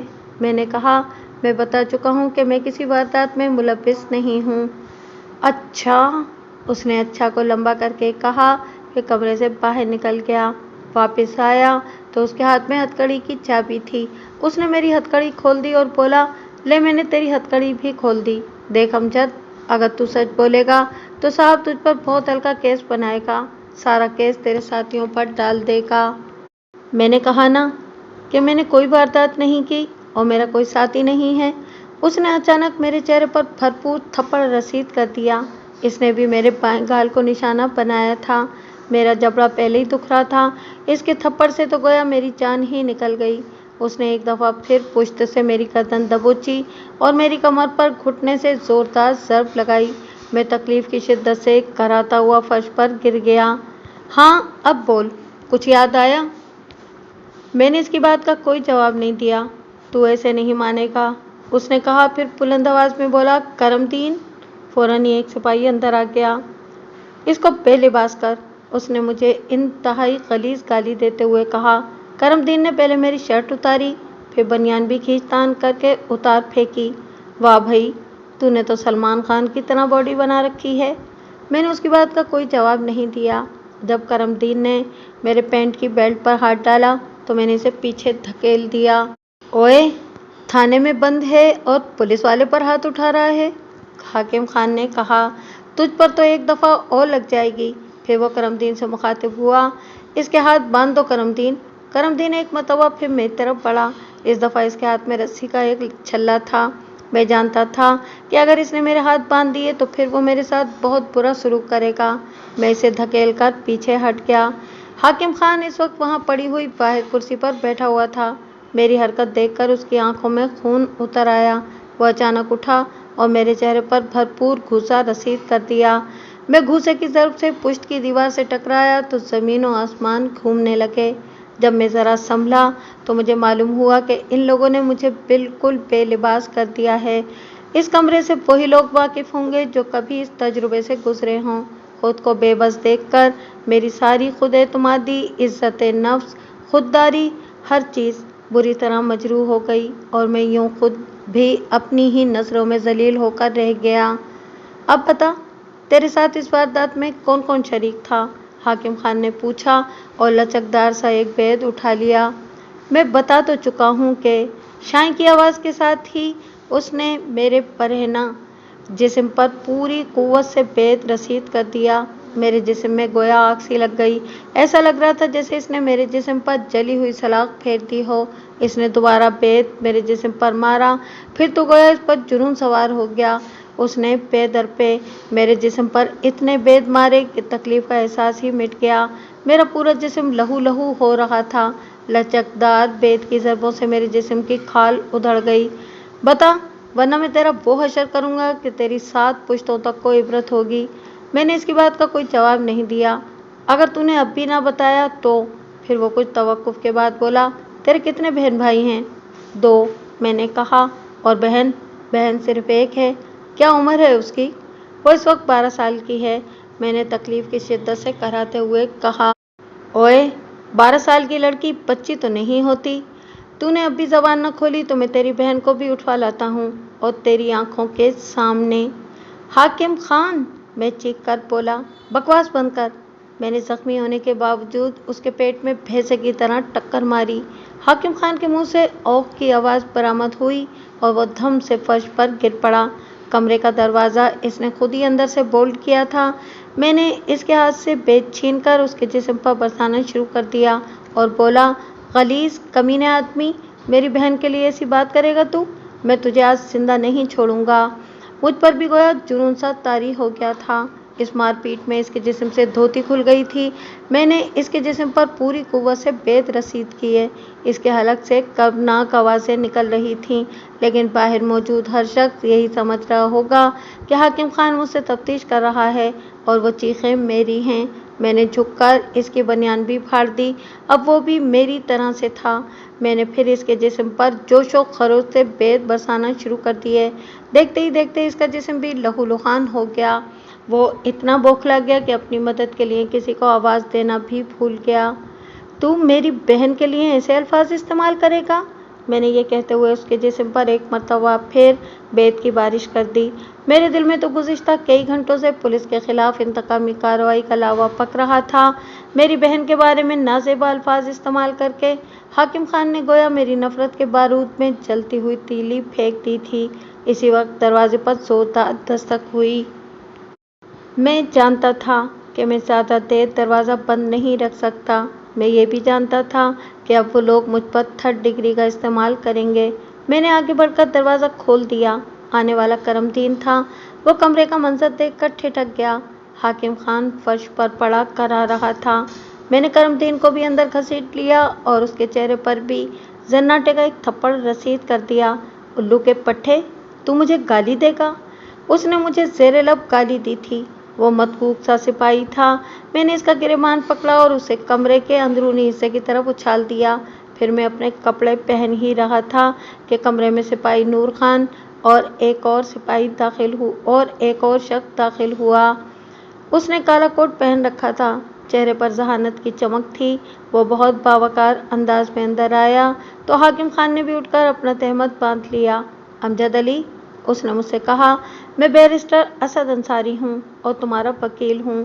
फिर उसने ब्रीफकेस खोला और उसमें से एक फॉर्म निकालकर मेरी तरफ बढ़ाया। लो, इस पर साइन कर दो, उसने मुझे पेन देते हुए कहा। यह वकालतनामा है। मैंने सरसरी तौर पर इस कागज़ पर नज़र दौड़ाई। वो वाकई वकालतनामा था। मैंने इस पर दस्तखत कर दिए। अब तुम अपनी शर्ट पहन लो और मेरे साथ इंचार्ज के दफ्तर में चलो। सॉरी यार, मुझे आने में कुछ देर हो गई। असल में ऐन वक्त पर मेरी गाड़ी ने धोखा दे दिया। अब रात के इस पहर मुझे कोई टैक्सी या रिक्शा कहाँ मिलता। मैंने रेडियो कैब तलब की और वहीं खड़े होकर इंतज़ार करता रहा। रेडियो कैब में 20-22 मिनट बाद वहाँ पहुँची। बैरिस्टर साहब ने मुस्कुराकर कहा, बस यही 20-25 मिनट तुम्हारे लिए बहुत कीमती थे। इसे ऐसे कहाँ लेकर जा रहे हैं बैरिस्टर साहब? मैं इसके हाथों में हथकड़ी भी डाल दूं? इसने अपने जुराइम में एक और फर्द जुर्म का इजाफा कर लिया है। इसने मुझ पर हाथ उठाया है, एक ऐसे पुलिस ऑफिसर पर जो ऑन ड्यूटी है। तुम लोग आपस में लड़ते हो और इल्ज़ाम देते हो ज़ेरे हिरासत मुलज़मान को? बैरिस्टर साहब ने कहा, इस बात का गवाह तो मैं भी हूँ कि तुम्हारा वो सिपाही जो दीवार के साथ लगा खड़ा है तुम्हारे जिस्म पर बेत बरसा रहा था। इल्ज़ाम तुम इस शरीफ आदमी पर लगा रहे हो। मैं तो कोर्ट में तुम्हें नंगा कर दूंगा, समझे? तुमने तो मेरे क्लाइंट को यहाँ बेलिबास किया है। फिर वो मुझसे बोला, चलो अमजद। हम दोबारा इंचार्ज के कमरे में दाखिल हुए तो उसके चेहरे पर इज़्तिराब था।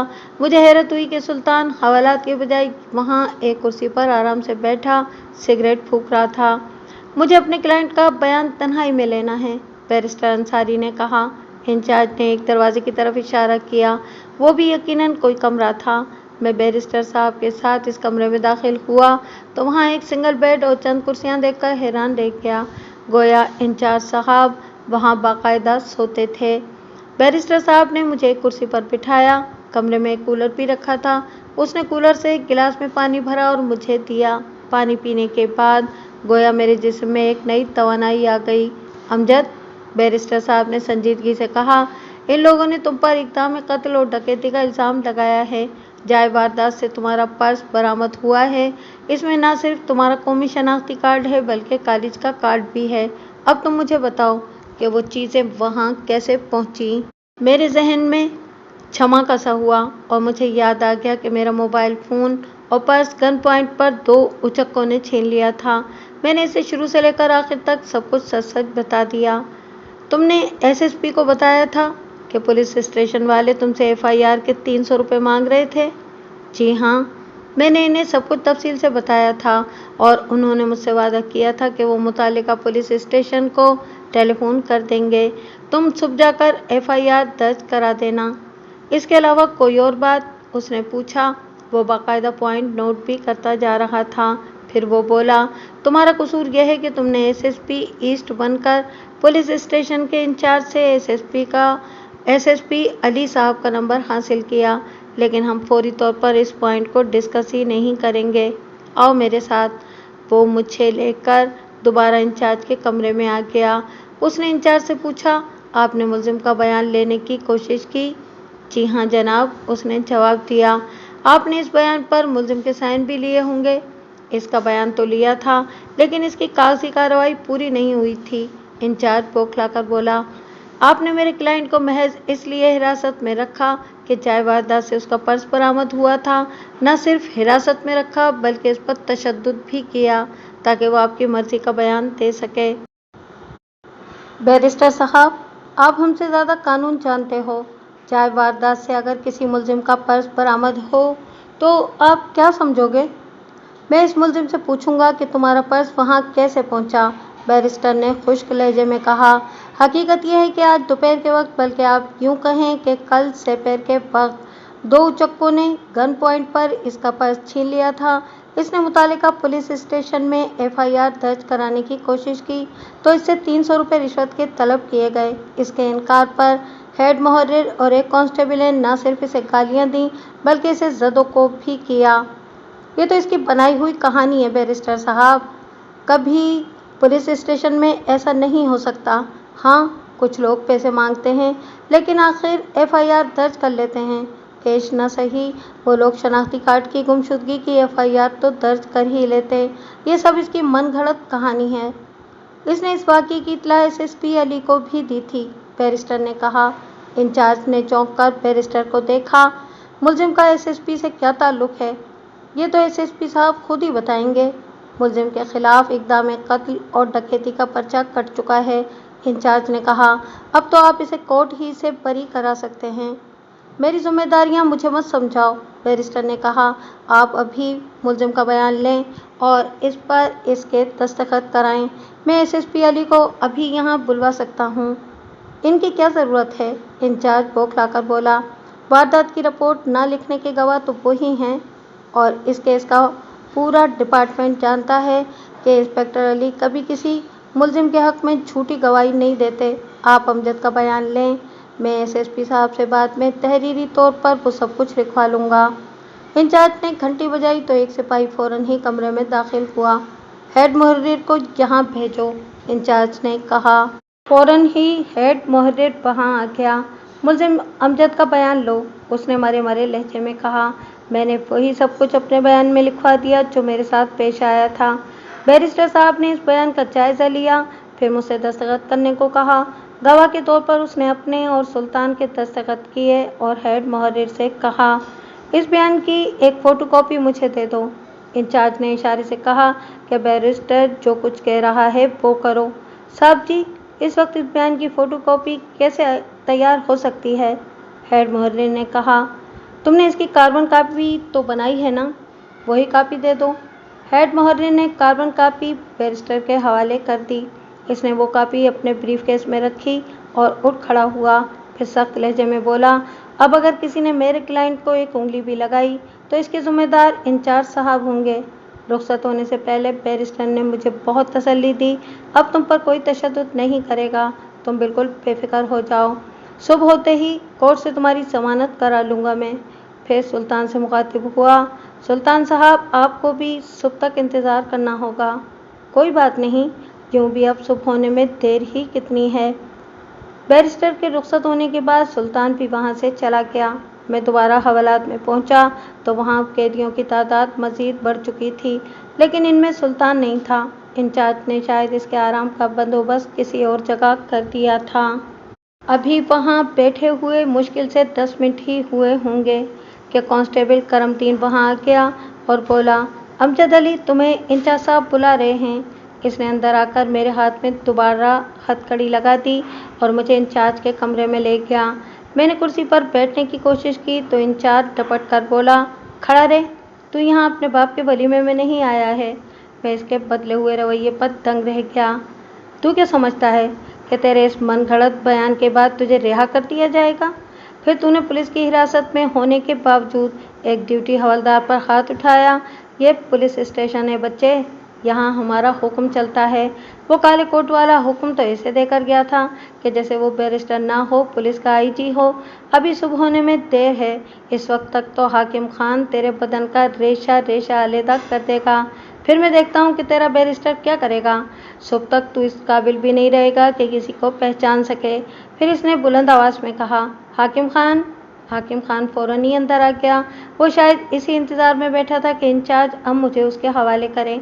वो अब भी उसी हुलिये में था, यानी बनियान और धोती। हाकिम खान, इंचार्ज ने कहा, मुझे हैरत है कि एक लड़के ने मार मार के तुझे लहूलुहान कर दिया और तू कुछ भी ना कर सका। अब तेरे पास 2 घंटे हैं, तू इसे बता कि पुलिस की वैल्यू क्या है और पुलिस एहलकार पर हाथ उठाने का क्या अंजाम होता है। ख्याल रखना कि ये मरने न पाए, वरना लेने के देने पड़ जाएंगे। हाकिम खान ने मुझे यूँ देखा जैसे कसाई बकरी को देखता है। फिर उसने पहले की तरह पुश्त से मेरी गर्दन दबोची और मुझे घसीटता हुआ बाहर ले गया। कमरे में दाखिल होकर उसने करमदीन से कहा कि इसको उल्टा लटका दो। उसने फिर इंतहाई गलीज़ गाली दी थी। करमदीन ने आगे बढ़कर फुर्ती से मेरे दोनों पैरों में रस्सी बांधी और ज़ोरदार झटका मारकर मुझे गिरा लिया। करमदीन, हाकिम खान ने कहा, मैं इस हरामखोर को जिंदा नहीं छोड़ूंगा। इसने मुझ पर हाथ उठाया, हाकिम खान पर, जिसके नाम से बड़े बड़े मुजरिम लरसते हैं। बाद में चाहे मुझे फांसी पर क्यों न चढ़ना पड़े। इसकी बातें सुनकर मैं अंदर से कांप कर रह गया। इसके तेवर मुझे बहुत ही खतरनाक लग रहे थे। उसने जोश में आकर अपनी बनियान भी उतार दी थी। इसके पूरे जिस्म पर बेत के निशानात थे। जहाँ से इसकी खाल उधड़ी थी वहाँ खुरन सा जम गया था। इसने मेज़ पर से एक चाकू उठा लिया और इसे थामे जारहाना अंदाज में मेरी तरफ बढ़ रहा था। करमदीन मुझे उल्टा लटकाने ही वाला था कि दरवाजे पर दस्तक हुई।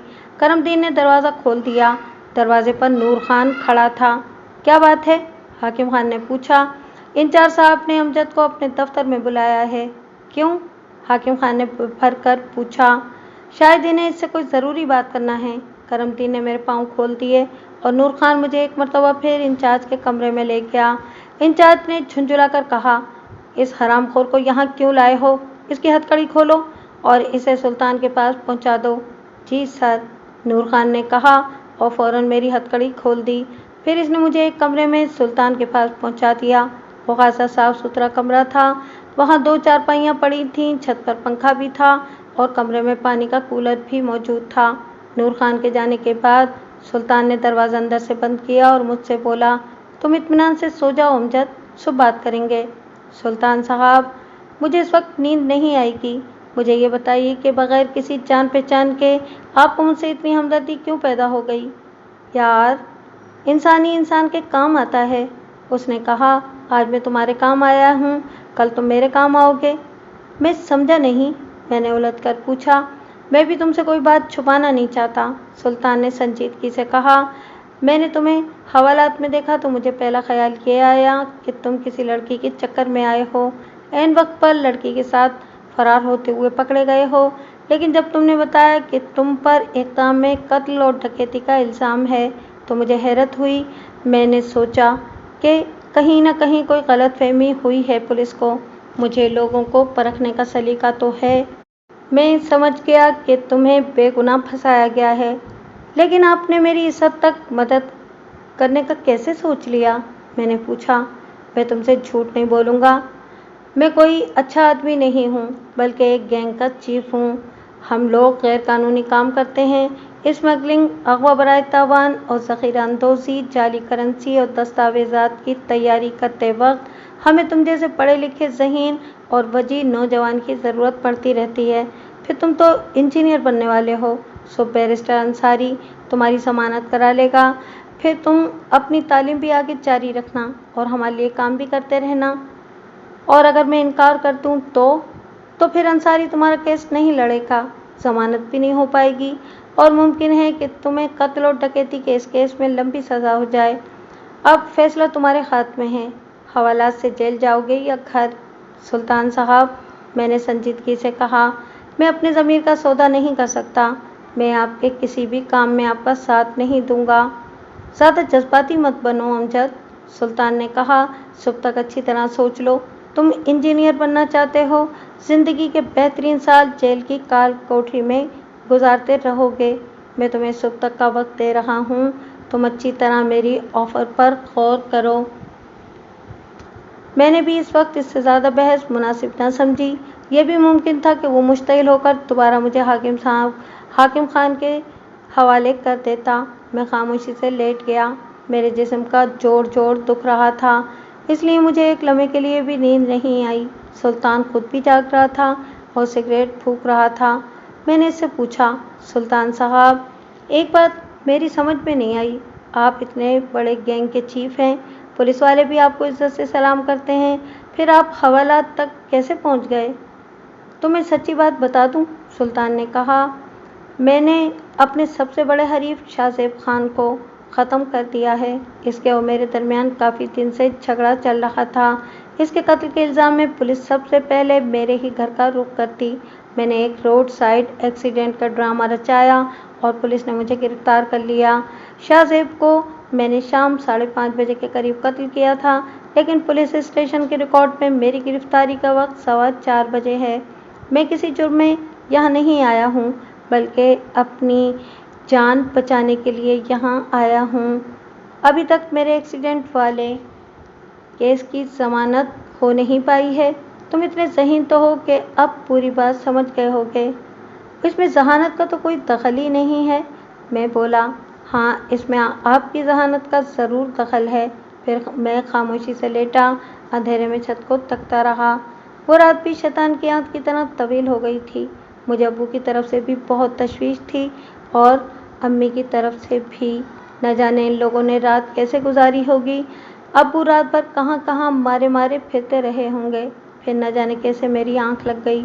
मेरी आंख खुली तो पुलिस स्टेशन का एक एएसआई करम इलाही सुल्तान का कोर्ट ले जाने के लिए तैयार था।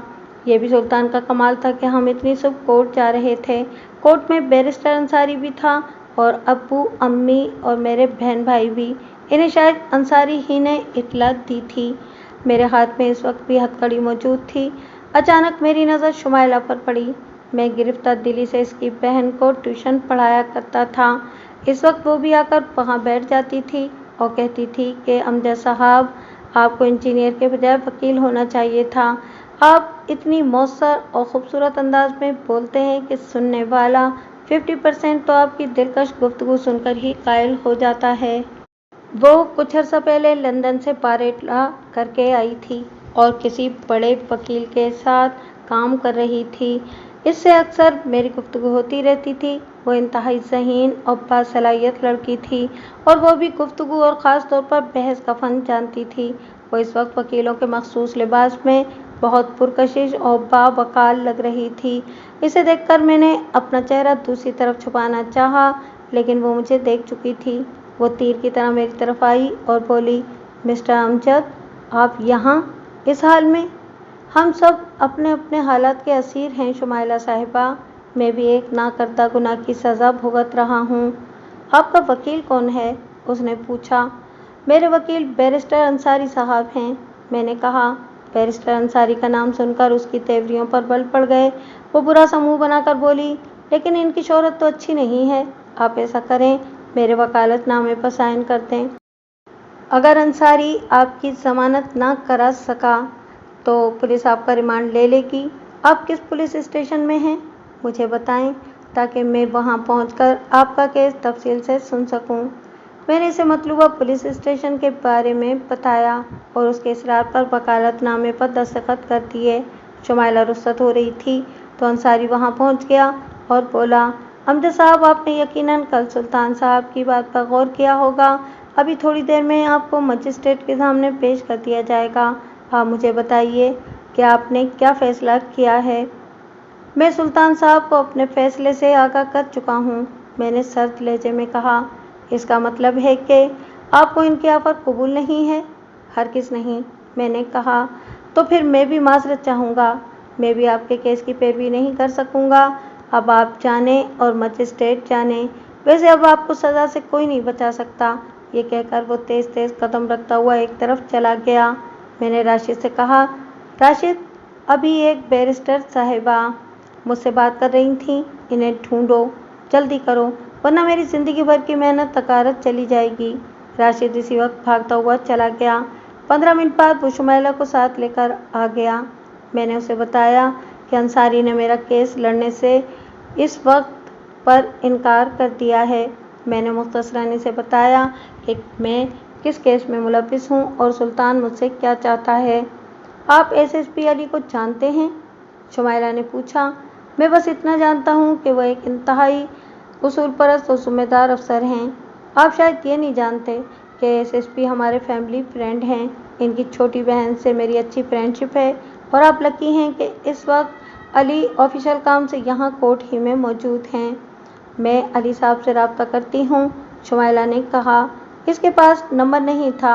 उसने फौरी तौर पर उसकी साली यानी कि अपनी बेस्ट फ्रेंड से अली का नंबर लिया और इन्हें कॉल करने लगी। फिर वह हमसे कुछ फासले पर चली गई और देर तक बात करती रही। थोड़ी देर बाद उसने बताया कि अली 10 मिनट में यहाँ पहुँच रहे हैं। अगर नूर खान कांस्टेबल ना होता तो मुझे बहुत दिक्कत आती। वो फितरी तौर पर शरीफ आदमी था। एसआई तो नूर खान की हिरासत में मुझे छोड़कर न जाने कहाँ चला गया था। नूर खान ने बगैर किसी लालच के मेरी मुलाकात न सिर्फ मेरे वालिदैन से कराई बल्कि शुमाइला से भी बात करने का मौका दिया। थोड़ी देर बाद सुल्तान का नंबर आ गया। अंसारी ने ही उसकी जमानत करा ली। फिर मुझे बुलाया गया तो नूर खान मुझे लेकर मजिस्ट्रेट के सामने पेश हुआ। इस वक्त भी सुल्तान और बैरिस्टर दोनों कोर्ट रूम में मौजूद थे। वो शायद मेरी बेबसी का तमाशा देखना चाहते थे। अचानक शुमाइला आगे बढ़ी और उसने मजिस्ट्रेट के सामने अपना वकालतनामा रख दिया। मैंने सुल्तान और बैरिस्टर अंसारी की तरफ देखा। इन दोनों की आंखें हैरत से गोया फटी की फटी रह गई थीं। शुमाइला ने मुख्तसरन मजिस्ट्रेट को मेरे केस के बारे में बताया और इसे यह भी बता दिया कि एसएसपी अली इस वक्त कोर्ट में मौजूद हैं। आप चाहें तो मैं इन्हें अभी यहाँ तलब कर सकती हूँ। पूरा केस सुनने के बाद मजिस्ट्रेट ने मेरी जमानत की दरख्वास्त कबूल कर ली और मुझे फौरी तौर पर जमानत पर रिहा कर दिया गया। लेकिन अभी केस बाकी था और जब तक अदालत को मेरी बेगुनाही का सबूत न मिल जाता, इस केस से मेरी गुलो खलासी मुमकिन नहीं हो सकती थी। मजिस्ट्रेट ने 2 लाख रुपए के मचलके पर हमारे मकान के कागजात पर मेरी जमानत मंजूर की थी। ये रकम अबू ने सोहेल साहब से कर्ज के तौर पर ली थी। वो भी रात भर अबू के साथ साथ रहे थे। मजिस्ट्रेट ने केस के लिए अगले माह की 19 तारीख दे दी। गोया मुझे 1.5 महीने बाद अदालत में पेश होना था। शुमाइला को फौरी तौर पर एक दूसरी कोर्ट में पहुंचना था। मैंने फातिहाना अंदाज में बैरिस्टर अंसारी और सुल्तान को देखा और कोर्ट से बाहर आ गया। शुमाइला ने मुझसे घर का एड्रेस ले लिया था। वो 3 दिन बाद घर आ गई। इससे पहले वो सेल फोन पर मुझसे केस के बारे में एक बात पूछ चुकी थी। इस दिन तो वो केस की फाइल तैयार करके लाई थी। इसमें अली का बयान भी शामिल था। आइंदा पेशी पर अली ने मजिस्ट्रेट के सामने मेरे हक में गवाही दे दी और मजिस्ट्रेट को बता दिया कि पुलिस स्टेशन में इससे एफआईआर के लिए रिश्वत तलब की गई थी। मैंने इस हेड मुहर्रिर और इंचार्ज के खिलाफ महकमा जाती कार्रवाई की थी। अली के बयान के बाद मेरा केस मज़ीद मजबूत हो गया। पुलिस न जाने कहाँ से ऐसे गवाह तलाश कर लाई थी जिन्होंने मुझे इस वक्त मोहम्मद अली सोसाइटी के इस बंगले से निकलते देखा था जिसमें डकैती और इक़दाम कत्ल की वारदात हुई थी। ये भी गनीमत था कि जख्मी होने वाले दोनों आदमी अब रूबा सेहत थे और 1 हफ्ते में अस्पताल से घर मुंतकिल होने वाले थे। इस दौरान में शुमाइला वक्फे से हमारे घर आती रही। वो बहुत पुरकशिश लड़की थी और मैं इसे चाहने लगा था, लेकिन इसकी और हमारी क्लास में ज़मीन आसमान का फ़र्क था। मैं इसे चाह तो सकता था, लेकिन हासिल नहीं कर सकता था। एक दिन शुमाइला घर आई तो बहुत परेशान थी। मैंने इससे पूछा, क्या बात है शुमाइला, तुम आज कुछ ज़्यादा ही परेशान हो? मुझे दोहरी परेशानी का सामना है अमजद, शुमाइला ने कहा। मुझे सुल्तान और इसके आदमियों की तरफ से मुसलसल धमकियां मिल रही हैं कि अमजद के केस से दस्तबरदार हो जाओ, वरना अंजाम अच्छा नहीं होगा। लेकिन मैं इन धमकियों से डरने वाली नहीं हूँ। मैंने अली को सब कुछ बता दिया है। इसने मेरी हिफाजत का बंदोबस्त भी कर दिया है। और दूसरी परेशानी क्या है? मैंने पूछा। दूसरी परेशानी कुछ ज़ाती किस्म की है, उसने हंसकर कहा। अगर तुम नहीं बताना चाहती हो तो मत बताओ, मैंने कहा। लेकिन फिर इसका तज़किरा करने की ज़रूरत ही क्या थी? ओहो, तुम तो नाराज़ हो गए, शुमाइला हंसकर बोली। दूसरी परेशानी यह है कि अली ने मुझे प्रपोज़ किया है। मेरे दिल को एक धचका सा लगा। जाहिर है अली का ताल्लुक़ इसकी क्लास से था, वो इसे प्रपोज़ कर सकता था। तो इसमें परेशानी की क्या बात है? मैंने हंसकर पूछा। भाई, परेशानी की बात यह है कि मैं इसके साथ शादी नहीं करना चाहती। क्यों? इसमें क्या खराबी है? मैंने पूछा। तुम चाहते हो कि मैं इससे शादी कर लूँ? शुमाइला ने अजीब सी नज़रों से मुझे देखा। मेरी बात छोड़ो शुमाइला, तुम बताओ, तुम क्या चाहती हो? मैं तो तुम्हें चाहती हूँ, वो रुक रुक कर बोली और जल्दी से उठकर अंदर अम्मी के पास चली गई। वो चंद मिनट बाद वापस आई तो बोली, तुम भी सोच रहे होगे कि कैसी बेहया लड़की है। नहीं, मैं सोच रहा हूँ कि मैंने ये बात तुमसे कहने में इतनी देर क्यों कर दी। लेकिन शुमाइला, एक बात बताओ, क्या तुम मेरे साथ खुश रह सकोगी? मेरी और तुम्हारी क्लास और रहन सहन में ज़मीन आसमान का फ़र्क है। देखो अमजद, तुम इस बात पर मुझसे बहस में तो जीत ही नहीं सकोगे, वो हंसकर बोली। इसलिए बहस मत करना। मैं तुम्हारे साथ खुश रहूँगी, फिर हमारे पास किस चीज़ की कमी होगी? तुम भी इंजीनियर हो, मैं भी बैरिस्टर हूँ, और हम मिलकर कमाएंगे तो ज़िंदगी आसान हो जाएगी। अली से तुम्हारी क्या बात हुई थी? मैंने पूछा। अली तो एकदम रैश हो गया और बोला कि अगर तुम मुझसे शादी नहीं करना चाहती थी तो इतनी फ्री क्यों हुई? मैंने कहा, अली तुम तो बहुत बाउसूल मशहूर हो, इस मामले में बेउसूली क्यों कर रहे हो? अब ये मत कहना कि मोहब्बत और जंग में सब कुछ जायज़ है। अली भी शर्मिंदा हो गया और बोला, सॉरी शुमाइला, मैं जज्बाती होकर कुछ ज़्यादा ही गुस्से में आ गया था। इस दिन देर तक शुमाइला और मैं मुस्तकबिल की मंसूबाबंदी करते रहे। दूसरे दिन फिर उसने सेल फ़ोन पर मुझे बताया कि मुझे सुल्तान के आदमी ने एक मरतबा फिर धमकी दी है। मैंने इससे कहा भी कि अगर अब मैं इस केस से दस्तबरदार हो भी जाऊं तो कोई छोटा मोटा वकील भी ये केस जीत लेगा। इस केस में अब जान नहीं है। सुल्तान के आदमी ने कहा कि आप दरमियान से हट जाएं, फिर किस वकील की मजाल है कि वो कोर्ट में पेश हो सके। बैरिस्टर अंसारी की इतनी पहुंच है कि वो किसी भी वकील को तुम्हारे केस की पैरवी नहीं करने देगा, और ये आपके लिए आखिरी वार्निंग है। मैंने अली को बताया तो उसने मुझे तसल्ली दी और कहा कि तुम इतनी फिक्र मत करो, सुल्तान या इसका कोई भी आदमी तुम्हारा बाल भी बीखा नहीं कर सकता। शुमाइला, इसके बावजूद तुम अपने तौर पर गार्ड्स का बंदोबस्त कर लो, वो लोग बहुत कमीने और घटिया हैं। हाँ, डैडी भी यही कह रहे थे, वो कल मेरे लिए गार्ड्स का बंदोबस्त कर देंगे। दूसरे दिन मुझे इत्तला मिली कि शुमाइला सुबह घर से कोर्ट के लिए निकली थी, लेकिन वहाँ तक पहुँच नहीं सकी। इसका एक गार्ड शदीद ज़ख्मी था, दूसरा मौजूदाना तौर पर बच गया था।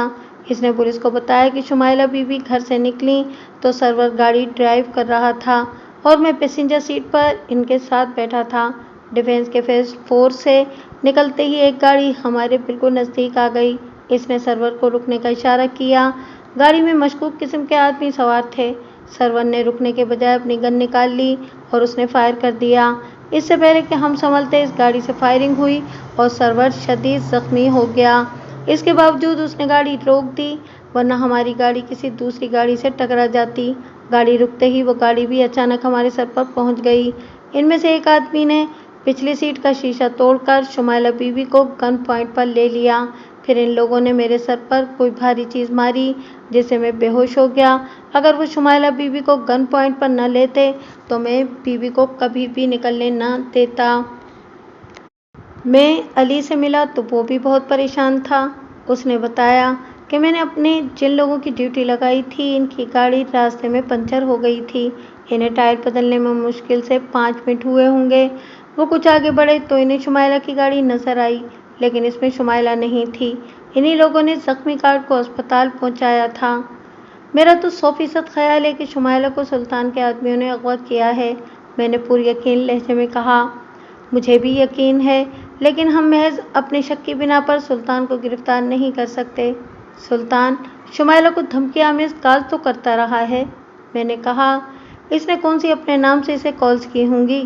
پھر شمائلہ بتاتی تھی کہ سلطان خود اسے کال نہیں کرتا تھا، ہمیشہ سلطان کا کوئی آدمی ہی شمائلہ کو کال کرتا تھا۔ لیکن تم فکر مت کرو، میں 12 گھنٹے کے اندر اندر شمائلہ کا سراغ لگا لوں گا۔ وہ سراغ لگاتا یا نہیں لگاتا، میں نے اپنے طور پر ایک فیصلہ کر لیا تھا۔ میں اسی دن شمائلہ کے دوسرے گارڈ ناظم سے ملا۔ اسے خود بھی شمائلہ کے اغوا کا بہت افسوس تھا۔ میں نے اسے کہا، ناظم، مجھے یقین ہے کہ شمائلہ کو سلطان نے اغوا کرایا ہے۔ میں سلطان کو اغوا کر کے اسے شمائلہ کے بارے میں پوچھنا چاہتا ہوں۔ مجھے تم جیسے 3-4 آدمیوں کی ضرورت ہے۔ میں خود بھی یہی سوچ رہا تھا۔ اب آپ بھی میرے ساتھ ہیں تو مجھے فیصلہ کرنے میں بہت آسانی ہو گئی ہے۔ 4 کیا سر، بندے تو 10 مل جائیں گے، آپ حکم کریں۔ 10 نہیں، مجھے صرف 3 بندوں کی ضرورت ہے۔ چوتھے تم ہوگے اور 5واں میں ہوں۔ تینوں بندے اعتبار کے ہونے چاہیے۔ میں نہیں چاہتا کہ اس معاملے کی کسی کو خبر ہو، خاص طور پر ایس ایس پی علی کو تو بالکل نہیں۔ وہ انتہائی کھرا اور بااصول آدمی ہے، وہ اس پر ہم کو گرفتار بھی کر سکتا ہے۔ آپ بالکل فکر مت کریں صاحب، میرے آدمی بہت بااعتبار ہیں۔ جب تم لوگوں کا بندوبست کر لو تو مجھے کال کر دینا، میرا سیل نمبر محفوظ کر لو۔ سر، آدمیوں کا بندوبست تو ابھی آدھے گھنٹے میں ہی ہو جائے گا، لیکن ابھی دن ہے، میں اس آدمی کو رات کے وقت اٹھانا چاہتا ہوں، میں نے کہا۔ اس وقت مجھے اپنا لہجہ عجیب لگ رہا تھا۔ میں انجینئرنگ فائنل سیمسٹر سے فارغ ہو چکا تھا اور اب رزلٹ کا منتظر تھا۔ اس کیس کی وجہ سے میرا فائنل سیمسٹر ایسا نہیں ہوا تھا جیسے بقیہ سیمسٹر ہوئے تھے، لیکن مجھے امید تھی کہ میں پوزیشن سے کم نہ سہی اچھے نمبروں سے پاس ضرور ہو جاؤں گا۔ پھر مجھے خیال آیا کہ ناظم کو سلطان کے بارے میں بتا دوں کہ وہ کس قسم کا آدمی ہے، تاکہ وہ اسی لحاظ سے تیاری کرے یا پھر انکار کر سکے۔ عین وقت پر اگر وہ انکار کرتا تو مجھے بہت کوفت ہوتی۔ میں نے ناظم کو کال کی اور اسے کہا کہ تم فوری طور پر میرے گھر آ کر مجھ سے مل لو۔ 10 منٹ کے اندر اندر ناظم آ گیا۔ اس کا تعلق سندھ کے کسی گاؤں سے تھا۔ وہ بلوچ تھا اور کسی جنگجو قبیلے سے تعلق رکھتا تھا، جہاں قبیلوں میں آئے دن لڑائیاں ہوتی رہتی ہیں، گولیاں چلتی ہیں اور ہر مہینے 2 مہینے بعد دونوں طرف 10-15 لاشیں گر جاتی ہیں۔ انہیں لڑانے والے آرام سے کراچی اور اسلام آباد کے ایئر کنڈیشن گھروں میں بیٹھے عیش کرتے ہیں۔ ناظم، میں نے اس سے کہا، میں نے جس آدمی کو اٹھانے کا ارادہ کیا ہے وہ کوئی عام آدمی نہیں ہے۔ سر، کتنا خاص ہے؟ کوئی وزیر یا گورنر ہے کیا؟ وہ ایک جرائم پیشہ گینگ کا چیف ہے۔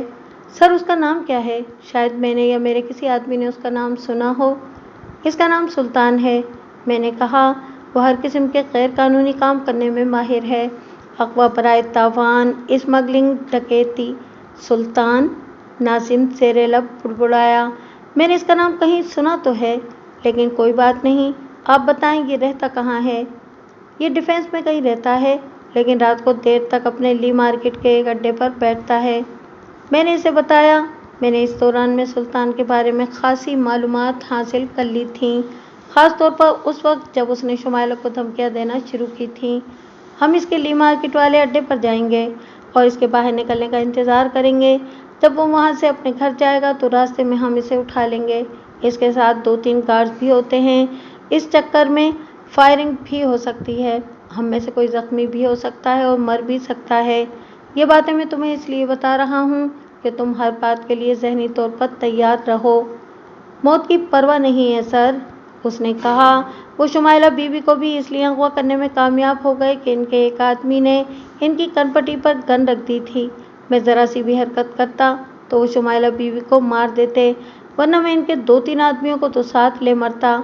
इसकी उर्दू कराची में रहकर बहुत साफ हो गई थी। वो बहुत छोटी उम्र में ही कराची आ गया था। ठीक है, फिर जाकर तैयारी करो। ऐसे लोगों का बंदोबस्त करना जो तुम्हारी तरह मौत की आंखों में आंखें डाल सकें। आप फिक्र मत करें सर, मैंने कहा। मुझे तो अपने दोस्त सरवर का बदला भी लेना है, नाजिम ने कहा और रवाना हो गया। मैंने खुद आज तक ऐसा कोई काम नहीं किया था। मुझे रिवॉल्वर चलाना तो दूर की बात है, सही तरीके से पकड़ना भी नहीं आता था। ठीक 12 बजे गली के नुक्कड़ पर मुझे एक डबल केबिन पिकअप दिखाई दी। मैंने नाजिम से यही कहा था कि वो गाड़ी लेकर गली के नुक्कड़ पर आ जाए। गाड़ी में नाजिम समेत 5 आदमी सवार थे। इनमें से जो शख्स पैसेंजर सीट पर बैठा था वो मुझे देखकर नीचे उतर गया और बोला, साईं आप इधर बैठो, मैं पिकअप के पिछले हिस्से में बैठ जाऊंगा। मैं पैसेंजर सीट पर बैठ गया। ड्राइविंग सीट पर नाजिम था। हम सुस्त रफ्तारी से चलते हुए तकरीबन 40 मिनट में ली मार्केट पहुंचे। मैंने नाजिम से पिकअप ऐसी जगह पार्क करने को कहा जहां अंधेरा था। वहां 2-3 सुजुकी पिकअप और एक मनी ट्रक खड़ा था। नाजिम ने भी अपनी गाड़ी वहां पार्क कर दी। हमें वहां तकरीबन 1 घंटा इंतज़ार करना पड़ा। सुल्तान तकरीबन 1:45 बजे वहां से निकला। इसकी चाल में हल्की सी लड़खड़ाहट थी, लेकिन वो पूरी तरह होश में था। इसके साथ खौफनाक चेहरों वाले 3 मुसल्लह आदमी भी थे और तीनों ही शक्लों से बलोच लग रहे थे। सुल्तान हमारी पिकअप से कुछ फासले पर ठहर गया। थोड़ी देर बाद उसका एक आदमी नए मॉडल की होंडा सिविक लेकर वहां आ गया। सुल्तान ड्राइवर के साथ बैठ गया और उसके 2 साथी पिछली सीट पर बैठ गए। फौरन ही गाड़ी स्टार्ट हुई और सुस्त रवि से चलती हुई मेन रोड की तरफ बढ़ी। इनके जाने के बाद नाजिम ने भी गाड़ी स्टार्ट की, लेकिन इसके हेडलैम्प्स रोशन नहीं किए। वो भी इसी रफ्तार से सुल्तान के पीछे रवाना हो गया। हमारी गाड़ियां जब एफटीसी का पुल उतरी तो मैंने नाजिम को होशियार रहने का इशारा किया। काले पुल से पहले या बाद में सुल्तान किसी भी तरफ टर्न ले सकता था। काला पुल गुजरने के बाद सुल्तान के ड्राइवर ने बाईं तरफ वाली गाड़ी मोड़ ली। वो इलाका खासा सुनसान था।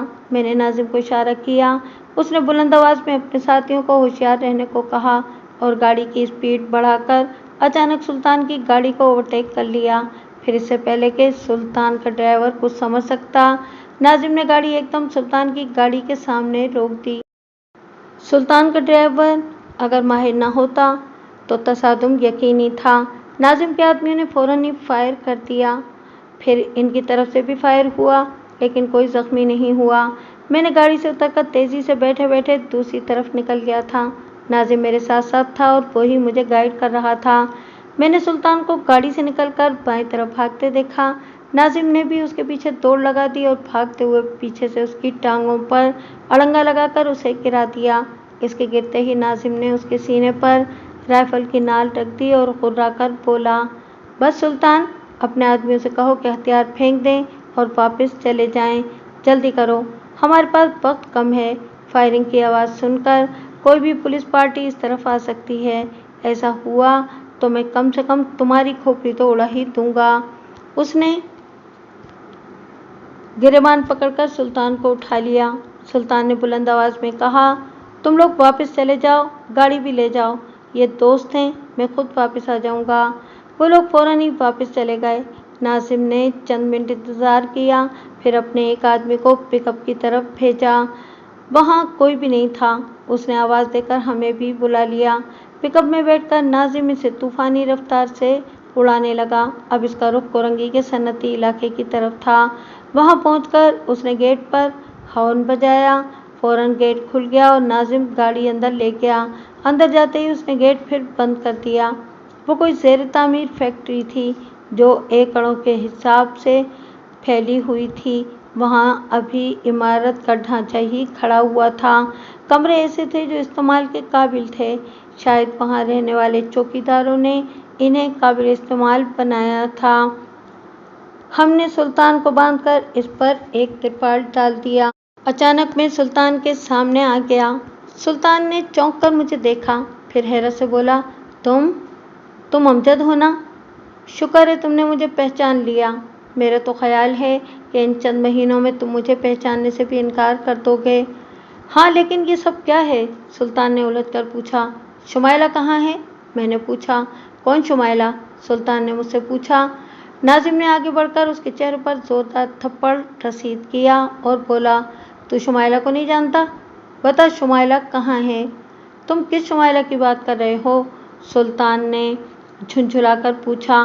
तुम शुमाइला को नहीं जानते? मैंने तल्ख लहजे में कहा। वही बैरिस्टर शुमाइला जिसने मेरा केस लड़ा है, बल्कि अब भी लड़ रही है। अच्छा, तुम बैरिस्टर शुमाइला की बात कर रहे हो? सुल्तान ने पूछा। हाँ, मैं बैरिस्टर शुमाइला की बात कर रहा हूँ, मैंने कहा। तुमने इसे अगवा करने के बाद कहाँ रखा है? मैं इसे क्यों अगवा करूँगा? सुल्तान ने कहा। नाजिम ने फिर इसके चेहरे पर जोरदार घूंसा रसीद किया। वो उलटकर पीछे गिरा। सच बोल, वरना तेरी आवाज़ सुनने वाला भी यहाँ कोई नहीं आएगा। मैं तुझे गोली मार दूंगा और ज़ुबह करूँगा। तुम मुझे ज़ुबह करो या गोली मारो। मैंने शुमाइला को नहीं देखा है और न ही मैंने उसको अगवा किया है, सुल्तान ने कहा। तुम या तुम्हारा कोई आदमी इसे टेलीफोन पर धमकियाँ देता रहा था? कैसी धमकियाँ? सुल्तान ने पूछा। मेरा शुमाइला से क्या ताल्लुक़ है और मैं इसे धमकियाँ क्यों दूंगा? वो इसलिए कि वो मेरे केस से दस्तबरदार हो जाए, मैंने कहा। तुम्हारे केस में अब रहा ही क्या है? अगर शुमाइला केस से दस्तबरदार हो गई तब भी मजिस्ट्रेट तुम्हें बरी कर देगा। देखो सुल्तान, मैंने कहा, मैं आखिरी दफ़ा तुमसे पूछ रहा हूँ, इसके बाद मैं तुम्हें इन लोगों के हवाले कर दूंगा। ये बहुत खूंखार लोग हैं और बात बाद में करते हैं, गोली पहले मारते हैं। अच्छा, तो तुमने अपना गैंग बना लिया है? सुल्तान ने कहा। मेरी बात का जवाब दो, मैंने दुरुस्त लहजे में कहा। शुमाइला कहाँ है? मैं तुम्हें कैसे यकीन दिलाऊं कि मैंने शुमाइला को अगवा नहीं किया? हाँ, मुझे याद आ रहा है कि मैंने कुछ दिन पहले कहीं पढ़ा तो था कि मुल्क की एक औरत बैरिस्टर शुमाइला इरफान को अगवा कर लिया गया है। मुझसे ज़्यादा बकवास करने की कोशिश ना करो, वरना ये लोग जिंदा तुम्हारी खाल उतार लेंगे। मैं सच बोल रहा हूँ, सुल्तान ने कहा। मैंने तो सुना है कि उसके साथ गार्ड भी थे। तुम उसके गार्ड से मालूम क्यों नहीं करते? मैं शुमाइला बीवी का गार्ड हूँ, नाजिम ने कहा। अब तुम मुझे ज़ुबह करो या गोली मारो, मुझे शुमाइला के बारे में कोई इल्म नहीं। नाजिम ने अपनी जेब से बड़ा सा एक चाकू निकाल लिया और उसकी तरफ बढ़ा। मैंने इशारे से नाजिम को रोक दिया और उसे बाहर चलने को कहा। बाहर आकर मैंने नाजिम से कहा, तुम लोगों के साथ वहाँ पुलिस के गार्ड्स भी तो थे, शायद इन लोगों ने अगवा करने वालों को देखा हो। इनकी गाड़ी पंचर हो गई थी। वो लोग जब वहाँ पहुँचे तब तक सुल्तान के आदमी अपना काम करके जा चुके थे। अब इसका एक ही हल है, मैंने कहा। सुल्तान को एसएसपी अली के हवाले कर दो, वो खुद ही उगलवा लेगा। बात तो आपकी ठीक है सर, फिर इसे अभी अली के हवाले कर देते हैं, मैंने जेब से सेल फ़ोन निकालते हुए कहा। मैं कॉल करके अली को यहीं बुला लेता हूँ। मैंने अपने सेल फ़ोन पर अली का नंबर तलाश किया। उसका नंबर शायद मैंने गलती से मिटा दिया था या इसे महफूज करने की कोशिश ही नहीं की थी। नासिम, मैंने कहा, मुझे खुद ही अली के घर जाना पड़ेगा। सुल्तान को आज ही अली के हवाले करना बहुत ज़रूरी है। ऐसा करो कि अपने आदमियों को यहीं छोड़ो और मेरे साथ नाजिम के घर चलो। इसका घर यहाँ से ज़्यादा दूर नहीं, वो डिफेंस में रहता है। नाजिम ने अपने साथियों को हिदायत की कि कैदियों का ख्याल रखना और कोई अजनबी फैक्ट्री के अंदर दाखिल होने की कोशिश करे तो इसे बिला झिझक गोली मार देना। फिर हम लोग तेज़ रफ्तारी से दोबारा डिफेंस की तरफ गए। डिफेंस यहाँ से ज़्यादा दूर नहीं था, मुश्किल से 10-12 मिनट की ड्राइव थी और नाजिम जिस अंदाज में ड्राइव कर रहा था, इससे लगता था कि वो 8 मिनट में ही अली के घर पहुँच जाएगा। रात खासी बीत चुकी थी। मैंने शोर शराबा करके नाजिम के घर वालों को परेशान करना मुनासिब न समझा और अली के बंगले के बाहर ही गाड़ी रुकवा ली। मेन गेट पर जो पुलिस गार्ड था वो मुझे भी अच्छी तरह पहचानता था और नाजिम को भी। उसने मुझे सलाम किया और मैं गेट के ज़ैली दरवाज़ा खोलकर अंदर दाखिल हो गया। हम लोग बंगले में दाखिल हुए तो ड्राइंग रूम में रोशनी हो रही थी और वहाँ से बातों की आवाज़ें भी आ रही थीं। मैं और नाजिम इस वक्त बरामदे में थे कि मैं शुमाइला का नाम सुनकर रुक गया। अली कह रहा था, वो एक खुदसर और ज़िद्दी लड़की है, लेकिन एक दफ़ा निकाह हो जाए फिर मैं इसकी सारी खुदसरी और हेकड़ीपन निकाल दूंगा। यार, तुम निकाह सुबह भी कर सकते थे, एक और आवाज़ आई। اس نے 2 ہی دن میں میری زندگی اچیرن کر دی ہے۔ پھر صبح تو اس کا باپ بھی بیرون ملک سے واپس آ رہا ہے۔ ایک مرتبہ نکاح ہو جائے گا تو سب سیٹ ہو جائے گا۔ اس کا باپ کوئی معمولی آدمی نہیں ہے، وہ ایک قیامت کھڑی کر دے گا۔ وہ چھوڑ یار، علی نے کہا، میرا پولیس کا عہدہ اور انکم ٹیکس ڈائریکٹر کا عہدہ کس دن کام آئے گا؟ ویسے بھی میں DIG ہونے والا ہوں۔ یہ اشر کہاں رہ گیا؟ یہ تو قاضی کو لینے گیا تھا۔ میں مزید برداشت نہ کر سکا اور ناظم کو آگے بڑھنے کا اشارہ کیا۔ ناظم نے اپنے دونوں ہاتھوں میں ریوالور پکڑا اور اپنی رائفل مجھے پکڑا دی۔ مجھے رائفل چلانا نہیں آتی تھی، لیکن اس کی ایک دہشت تو ہوتی ہے نا۔ ناظم نے دروازے پر لات ماری اور ایک دم ہم کمرے میں داخل ہو گئے۔ اس کے پیچھے پیچھے میں بھی تھا، میرے ہاتھ میں رائفل تھی۔ بس بس SP صاحب، ناظم گرج کر بولا، اب سارا کھیل تمہارا ختم ہو گیا۔ کسی نے بھی اپنی جگہ سے ہلنے کی کوشش کی تو میں فائر کر دوں گا۔ تم سب لوگ اپنے ہاتھ سروں پر رکھ کر کھڑے ہو جاؤ۔ وہ سب مشینی انداز میں کھڑے ہو گئے۔ ناظم نے مجھ سے کہا کہ ان کی تلاشی لو۔ میں نے باری باری سب کی تلاشی لی۔ صرف انکم ٹیکس ڈائریکٹر اور علی کی جیب سے ریوالور نکلا۔ شمائلہ کہاں ہے؟ میں نے گرج کر پوچھا اور رائفل کی نال علی کے سینے پر رکھ دی۔ وہ اوپر والے کمرے میں ہے، میرے ساتھ چلو اور اسے یہاں لے کر آؤ۔ پھر اس نے باقی لوگوں کو اوندھے منہ فرش پر لیٹنے کو کہا اور ناظم نے مجھ سے کہا، امجد صاحب، اگر ان میں سے کوئی ہلنے کی کوشش کرے تو اسے گولی مار دیں۔ ناظم نے علی کو پیچھے سے دھکا دیا، چلو شمائلہ بیوی کے پاس۔ علی بوجھل قدموں سے سینے کی طرف بڑھا۔ میں اس دوران میں مضطرب انداز میں رائفل لیے ان سب کے سروں پر کھڑا رہا۔ وہ تعداد میں 6 تھے اور زمین پر مردوں کی طرح پڑے ہوئے تھے۔ تھوڑی دیر بعد ناظم، شمائلہ اور علی سمیت چلا آیا۔ مجھے دیکھتے ہی شمائلہ ناظم اور علی کی پرواہ کیے بغیر مجھ سے لپٹ گئی اور بے اختیار رونے لگی۔ اب کیوں رو رہی ہو؟ میں نے پوچھا۔ اب تو میں آ گیا ہوں۔ پھر میں علی سے مخاطب ہوا، تم تو بہت بااصول اور ایماندار بنتے تھے، یہ تمہارا کیسا اصول ہے؟ میرا ایک اصول یہ بھی ہے کہ میں جس بات کا فیصلہ کر لیتا ہوں اسے پورا ضرور کرتا ہوں۔ پھر وہ پھیکی سی مسکراہٹ کے ساتھ بولا، اور محبت اور جنگ میں تو کوئی اصول کام نہیں آتا۔ اس مرتبہ تم بازی جیت گئے۔ ناظم نے وہیں سے پولیس کو ٹیلی فون کر دیا۔ پھر پولیس اور قاضی ایک ساتھ وہاں پہنچے۔ پولیس کے ایک انسپکٹر نے علی اور اس کے تمام دوستوں کو حراست میں لے لیا۔ میں نے ناظم سے کہا، تم جا کر سلطان سے معذرت کرنا اور اسے گھر چھوڑ کر واپس شمائلہ بیوی کے بنگلے پر آ جانا۔ آج میں ایک کامیاب انجینئر ہوں، اللہ کا دیا سب کچھ ہے۔ علی ابھی تک جیل میں ہے اور ناظم اب میرا اور شمائلہ دونوں کا گارڈ ہے۔ ہمارے 2 پیارے پیارے بچے ہیں۔ میں نے لیاقت آباد کا علاقہ چھوڑ کر اب ڈیفینس میں بنگلہ بنا لیا ہے۔ میرے دونوں بھائی اعلیٰ تعلیمی اداروں میں پڑھ رہے ہیں اور آج کل میں بہت مصروف ہوں کیونکہ مجھے 1 مہینے بعد اپنی بہن کی شادی کرنا ہے۔ حیرت انگیز بات یہ ہے کہ اب سلطان سے میری دوستی ہے۔ وہ اکثر میرے گھر آ جاتا ہے اور گھنٹوں ہمارے ساتھ گپ شپ کرتا ہے۔ میں اس کا بھی شکر گزار ہوں کہ اس کی وجہ سے تو مجھے شمائلہ کا سراغ ملا تھا۔ مجھے حیرت ہوتی ہے کہ علی جیسے لوگ دوہری زندگی کیسے گزارتے ہیں۔ وہ واقعی ایماندار ہوتے ہیں یا مصلحتاً ایماندار بننے کا ڈرامہ رچاتے ہیں اور ضرورت پڑنے پر ایمانداری اور اصول پسندی کو طاق پر رکھ دیتے ہیں۔